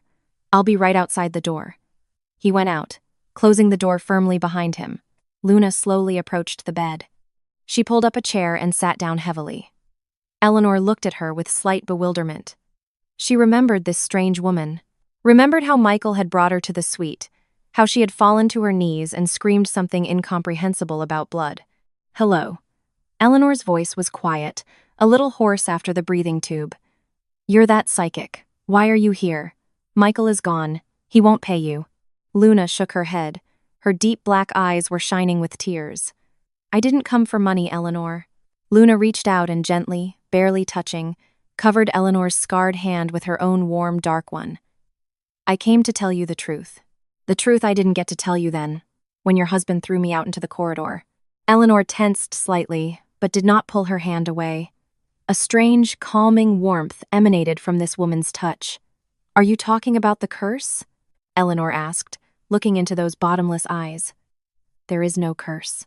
The doctor said it was just a complication. There is no curse, and there never was one on your family." Luna's voice trembled. She swallowed the lump in her throat. "Your illness is just an illness. But your mother, Victoria, the wonderful woman who raised you, she was not your birth mother." An absolute ringing silence fell in the suite. The monitor above the bed slightly quickened its rhythm. "What are you talking about?" Eleanor tried to lift her head from the pillow, but didn't have the strength. "I look just like her. I spent my whole childhood with her at the sewing machine." 38 years ago, Luna began, looking straight into Eleanor's eyes. She spoke slowly, so that every word would sink in. There was a strong thunderstorm. In a ward of the old city hospital, a young woman was sleeping. She had given birth to 2 girls, twins. And in the next room, behind the wall, a young seamstress, Victoria, was crying. Her newborn baby hadn't survived. Luna paused for a second, gathering her strength. It was difficult for her to tell this story, stirring up someone else's pain and her own. The nurse, Martha, was very angry at the young mother over something trivial, a foolish, empty grudge. She went into the nursery, took one of the bundles with a living baby girl, and brought it to Victoria. She switched the children. She brought Victoria's deceased baby to my mother and left the living one with the grief-stricken seamstress. Eleanor stared at Luna with wide-open eyes. The air in her lungs caught for a second. She looked at the woman's dark face, at her dark eyes, at her sharp features. They didn't look alike as 2 drops of water. That often happens with fraternal twins. But there was something elusive. Some common line of a stubborn chin, the shape of her eyebrows, the way she held her head. All of it spoke to the terrible, irrefutable truth of the words spoken. "I found that nurse 4 days ago," Luna continued, gently stroking Eleanor's icy fingers. "She works in a hospice for the elderly. She was washing floors and begging for forgiveness on her knees. She confirmed everything. Victoria knew nothing about it. She raised you with immense love, gave you everything she could, her life and her health. But your own blood is me." Hot tears rolled from Eleanor's eyes. They streamed down her temples, quickly absorbed by the white hospital pillowcase. The puzzle of her life, which had painfully shattered the day she heard the recording of her mother-in-law, suddenly began to reassemble into a completely new, incredible picture. Her whole life she had been told about a weak heart. She had lived in constant, sticky fear, waiting for the end. It turned out she was free, but most importantly, she was no longer alone. She didn't have a husband. He had turned out to be a traitor. But right now, in this suite, beside her, sat the woman who had shared her mother's womb. A woman who had lived in poverty, endured the pain of burns, but had not betrayed herself and had not taken dirty money for a lie. Eleanor weakly squeezed Luna's fingers. "Why?" Eleanor sobbed, choking on the bright emotions that washed over her. "Why didn't you take the money when Michael came to you? You could have left. You could have forgotten all of this. Why did you search for the truth?" Luna smiled. It was a weary, tired, but very bright smile. "Because I've been looking for you my whole life," she answered simply. "Our mother, before she died, she felt that a part of her was still alive. She asked me to find you. I didn't need your husband's millions, Eleanor. I needed my own blood. You are my sister." Eleanor closed her eyes. Her shoulders shook with silent, cleansing sobs. Luna gently rose from the chair, leaned over the bed, and pressed her hot cheek against Eleanor's wet one. The 2 women, whose lives had once been cruelly divided, had finally met. They cried in the silence of the hospital suite, and in those tears, the fear of death, the bitter resentment of her husband's betrayal, and the weight of the years lived apart dissolved forever. Ahead of them both was a new life. 3 days earlier, while Eleanor was in surgery, John sat in the spacious office of an investigator at the local police precinct. On the table in front of him was the black gym bag, its zipper open, revealing bank-wrapped bundles of money. "So, John," the investigator said, carefully reading the handwritten confession, "you claim that a citizen, introducing himself as Michael, offered you $500 to simulate a robbery right under the cameras at the business center." "Yes, sir," John nodded. He was tense inside, but completely calm. He had made the right choice. He said it was some kind of joke. They were filming it for the internet. But when I opened the bag around the corner, there were stacks of money. "I don't take what's not mine. I don't do crime. They would have locked me up for 10 years for that prank. I left him and came straight here." The investigator nodded thoughtfully to a uniformed officer standing by the door. "Have you requested the security camera footage from the business center yet?" "Yes," the officer replied. "The picture is clear. This Michael character comes out the door. Our declarant here pushes him. It all matches. And we also ran this Michael through our databases. He's the husband of the owner of the firm whose office is on the second floor. Except, according to an official statement from their CFO, this Michael was suspended from work the day before yesterday, and his electronic keycards were deactivated. The investigator smirked, closing the cardboard file. So, the loving husband decided to take his own wife's money while she's in the hospital and pin the theft on a random passerby. Cleverly thought out. Get a team together. Let's go have a chat with this enterprising individual. John breathed a sigh of relief, leaning back in his chair. His honesty had saved him from huge trouble, and for Michael, the countdown had already begun. The situation created by his own greed and cynicism was inexorably turning against him. The morning at the central office of Eleanor's fashion company began with a palpable, nervous tension. Employees whispered in low voices by the water coolers, casting anxious glances at the closed, massive door of the CFO's office. Nina, a woman of strict rules and steel resolve, sat at her desk. She was calmly sorting through a stack of invoices, preparing for a difficult day, when the door was thrown open sharply, without a knock. Michael stood on the threshold. He had ignored the flustered security guard on the first floor who, out of old habit, hadn't dared to use physical force against the owner's husband, and had confidently gone up to the floor. Michael was dressed in his best, custom-made Italian suit. His hair was perfectly styled, his expensive shoes gleaming. He carried himself with the kind of arrogant, aggressive self-confidence that usually hides deep inner panic. Yesterday's plan to steal the cash had failed. The homeless man he'd hired had simply disappeared with the bag. His phone was unreachable, and the money had vanished. But Michael decided to go all in.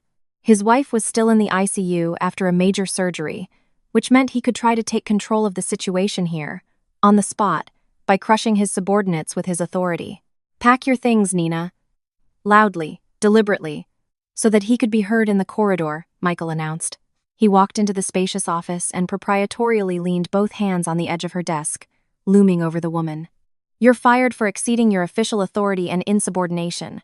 I'm giving you 15 minutes to clear your desk." The CFO slowly, without rushing, raised her head from her papers. She carefully adjusted her glasses on her nose and looked at the young man with undisguised, icy contempt. "You're forgetting yourself, Mr. Collins," Nina replied evenly, not moving from her seat. "You have no authority to fire employees. Your general power of attorney has been revoked, as our lawyer officially informed you." "I am the husband of the business owner," Michael raised his voice, straightening up abruptly, his face blotched with uneven red patches of anger. People began to gather in the corridor. Designers, procurement managers, secretaries, all those with whom he had worked for the past 3 years, who had brought him coffee and listened to his orders. Now they stood in a tight circle in the open doorway, staring at him. "And as long as my wife is in the hospital, I decide who works here and who is out on the street right now without severance pay." Michael turned to the doorway, expecting to see the frightened faces of obedient employees. "Security, escort this woman from the building!" But instead of security personnel, people in stern uniforms appeared in the corridor.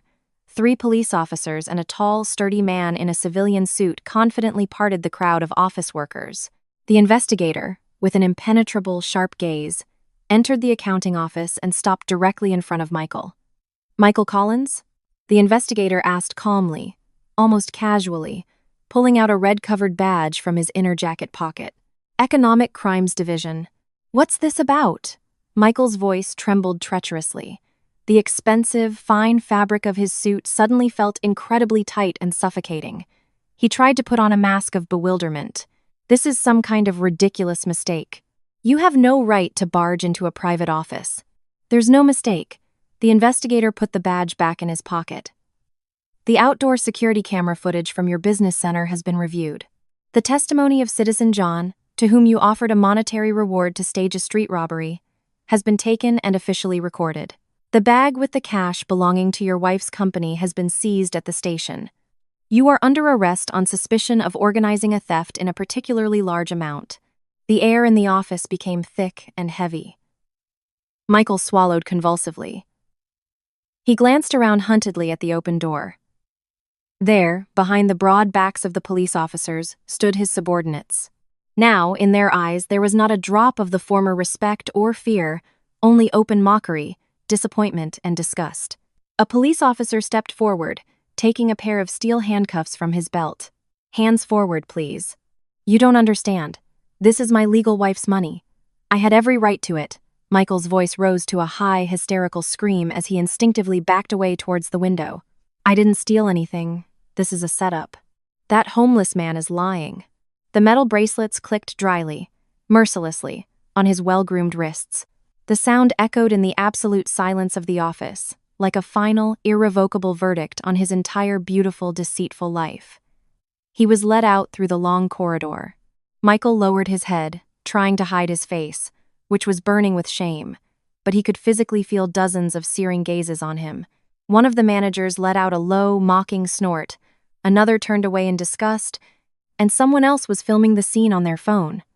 His high status, his gloss, and his power had crumbled into fine dust before the eyes of the people he had been trying to command just 5 minutes ago. It was the end of his perfect game. That evening, Michael sat in a cramped, damp, and bleach-smelling cell at the temporary detention facility. A dim, barred light bulb cast pale, cold shadows on the shabby walls. He was allowed to make 2 short phone calls. He took the heavy plastic receiver of the institutional phone with trembling, clammy hands. His fingers struggled to press the worn metal buttons. First, he dialed Jessica's number. The ringing went on for an agonizingly long time. Finally, a woman's voice answered with loud, rhythmic club music playing in the background. Yeah? The girl said carelessly. Jessica, it's me, Michael began hastily, swallowing his words, pressing his forehead against the cold wall. Listen to me very carefully. I've been arrested. That dirty homeless man on the street set me up. I need a good lawyer, urgently.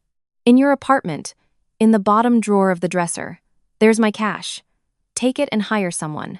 Whoa, Michael, hold on. The mistress's voice sounded surprisingly light, without the slightest hint of anxiety or sympathy. The music in the background got louder. What cash? There's nothing there. I bought myself some new designer bags and a vacation package. You were the one who told me not to deny myself anything.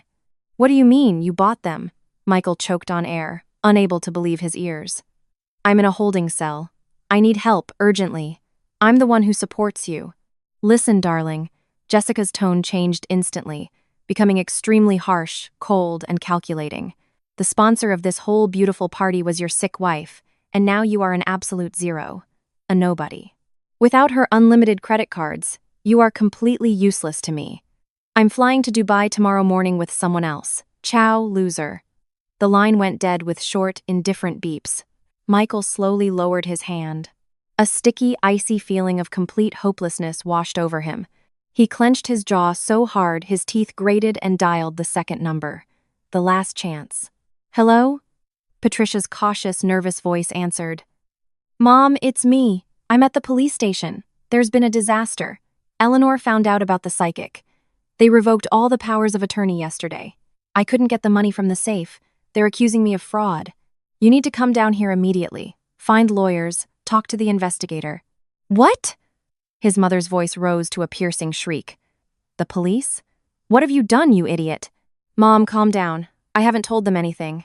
You just need to. I don't need to do anything, Patricia interrupted him hysterically, with panic. In the background, the creak of heavy closet doors and the clatter of falling hangers were clearly audible. She was obviously packing her things in a hurry in the stranger's country house. I didn't know anything. Do you understand me? Not about any general powers of attorney. Not about any psychic. Not about any stolen money. You got yourself into this dirty mess. Now you get yourself out. If the investigators come to me, I'll say that we haven't spoken in a year and I have no idea what you've been up to. Mom, you can't do this. Michael's voice broke. I'm your son. Goodbye, Michael. Don't call me from this number again. The connection was abruptly cut. Michael placed the heavy receiver back on the cradle. He slowly, like a very old man, sank onto the hard wooden bench, his head pressed against the concrete wall. For the first time in his life, he was completely alone. He had no money, no status, no family, no loyal friends. The people he had sincerely considered his allies in this dirty game had turned their backs on him at the first sign of danger, just as cynically as he himself had planned to turn his back on his dying wife. The trial was scheduled for 3 long, grueling months later. A week before the first hearing, the massive iron door of the visitation room at the pretrial detention center opened with a clang. Michael, gaunt and much thinner, with a scruffy beard on his sunken cheeks and a dull, hunted look in his eyes, slowly raised his head. Eleanor walked into the room. She had changed incredibly. The sickly gray pallor had completely vanished from her face, replaced by a healthy glow. The lively, strong sparkle he had so feared at the beginning of their acquaintance was back in her eyes. She was dressed in a simple but impeccably elegant light-colored coat. Her hair was neatly styled. She moved smoothly, without the heavy, labored breathing that had plagued her life for the past year. Eleanor calmly sat down on the bolted-down stool opposite Michael, folding her well-manicured hands on the table. There was no thick glass between them, only a narrow strip of cheap, scratched plastic. Michael looked at her, and a murky, poisonous wave of resentment and self-pity rose in his empty soul. "Come to gloat?" he asked hoarsely, defiantly, hiding his shaking hands under the table. "To see me sitting here while you're out there enjoying your millions?" "No." Eleanor's voice was calm, steady, and absolutely cold. There was no anger, no triumph, no reproaches in it. She looked at him as one would look at a complete stranger, an uninteresting person. "I needed to put an end to this, purely for myself." She paused for a few seconds, carefully, as if studying, examining his overgrown face. "You wanted my money so desperately, Michael," she said, slowly enunciating each word. "You calculated everything perfectly. You found my weakness, my deep fear of a fabricated family curse. You hired that woman to finish me off psychologically, to make me give up before death." Michael nervously looked away. It was unbearable for him to look into her calm, clear eyes. "But it was your incredible blind greed that saved my life," Eleanor continued, and firm, steel notes appeared in her voice. "If you hadn't brought Luna to me for your dirty scam, I would have given up in that suite. I would have faded away thinking I was completely alone in this world. But you, with your own hands, brought me my twin sister, my own blood, the very support I had been searching for my whole life.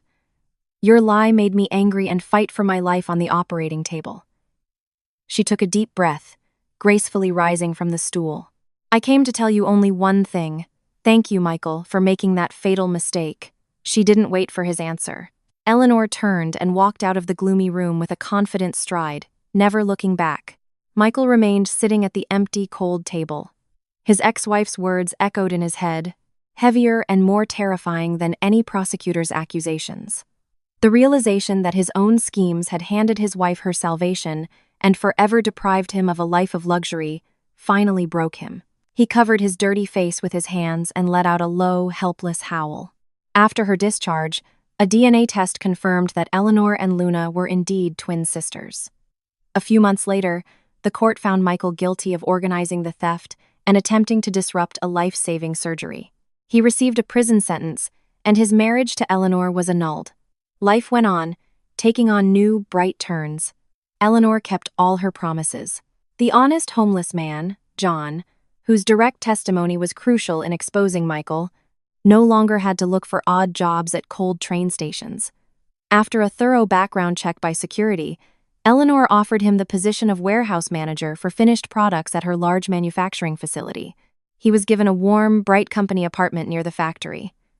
John, accustomed to hard work, proved to be an incredibly responsible, loyal, and reliable employee. But the main event was the long-awaited help for Luna's family. Eleanor personally contacted the management of the best pulmonology clinic in the capital. She fully paid for the long course of treatment and a complex surgery for her sister's youngest son. A month later, the boy stopped his agonizing coughing at night. His lungs cleared up, and his health steadily improved. Exactly 2 years passed. It was a warm, incredibly clear, and transparent September day. The leaves on the tall trees were just beginning to be touched with a light, beautiful gold. At the old city cemetery, by a well-tended granite headstone with the name Victoria, 4 people stood in silence. Eleanor gently placed a large bouquet of red carnations, her late mother's favorite flowers, on the dark stone. She took a deep, full breath of the fresh autumn air. Breathing was easy, her heart worked like a Swiss watch. Under her spacious, cozy cashmere coat, a large, rounded belly was visible. The long-awaited pregnancy was progressing smoothly, without the slightest complication. The body, restored by the surgeons, was handling the load perfectly. She took a step back, and a large male hand immediately, securely, and firmly supported her back. Dr. David Chen, now Eleanor's legal husband, stood beside her. In these 2 years, he had ceased to be just her stern attending physician. In his deep, calm gaze, fixed on his wife, was an immense, unwavering masculine tenderness and a readiness to protect her from any adversity. Next to them stood Luna. She was wearing a beautiful light-colored dress, and her dark hair was let down loosely over her shoulders. But the main thing was different. She stood perfectly straight, confidently on both feet. The aluminum crutches, which had been her heavy companions since that terrible fire, were gone from her life forever. Eleanor had insisted on a series of complex orthopedic surgeries for her sister as well, paying for the best surgeons in the country. A little further away, on the clean, swept asphalt path, Luna's grown children were playing, arguing loudly and cheerfully about something. Their clear voices carried over the quiet alleys, filling the place with a real, pulsating life. Eleanor looked at the portrait of her mother, Victoria. The familiar, dear face on the cold granite smiled gently. "We made it, Mom," Eleanor said quietly, touching the edge of the cold stone with her warm fingers. "We're finally together." Luna came closer and hugged her sister tightly by the shoulders.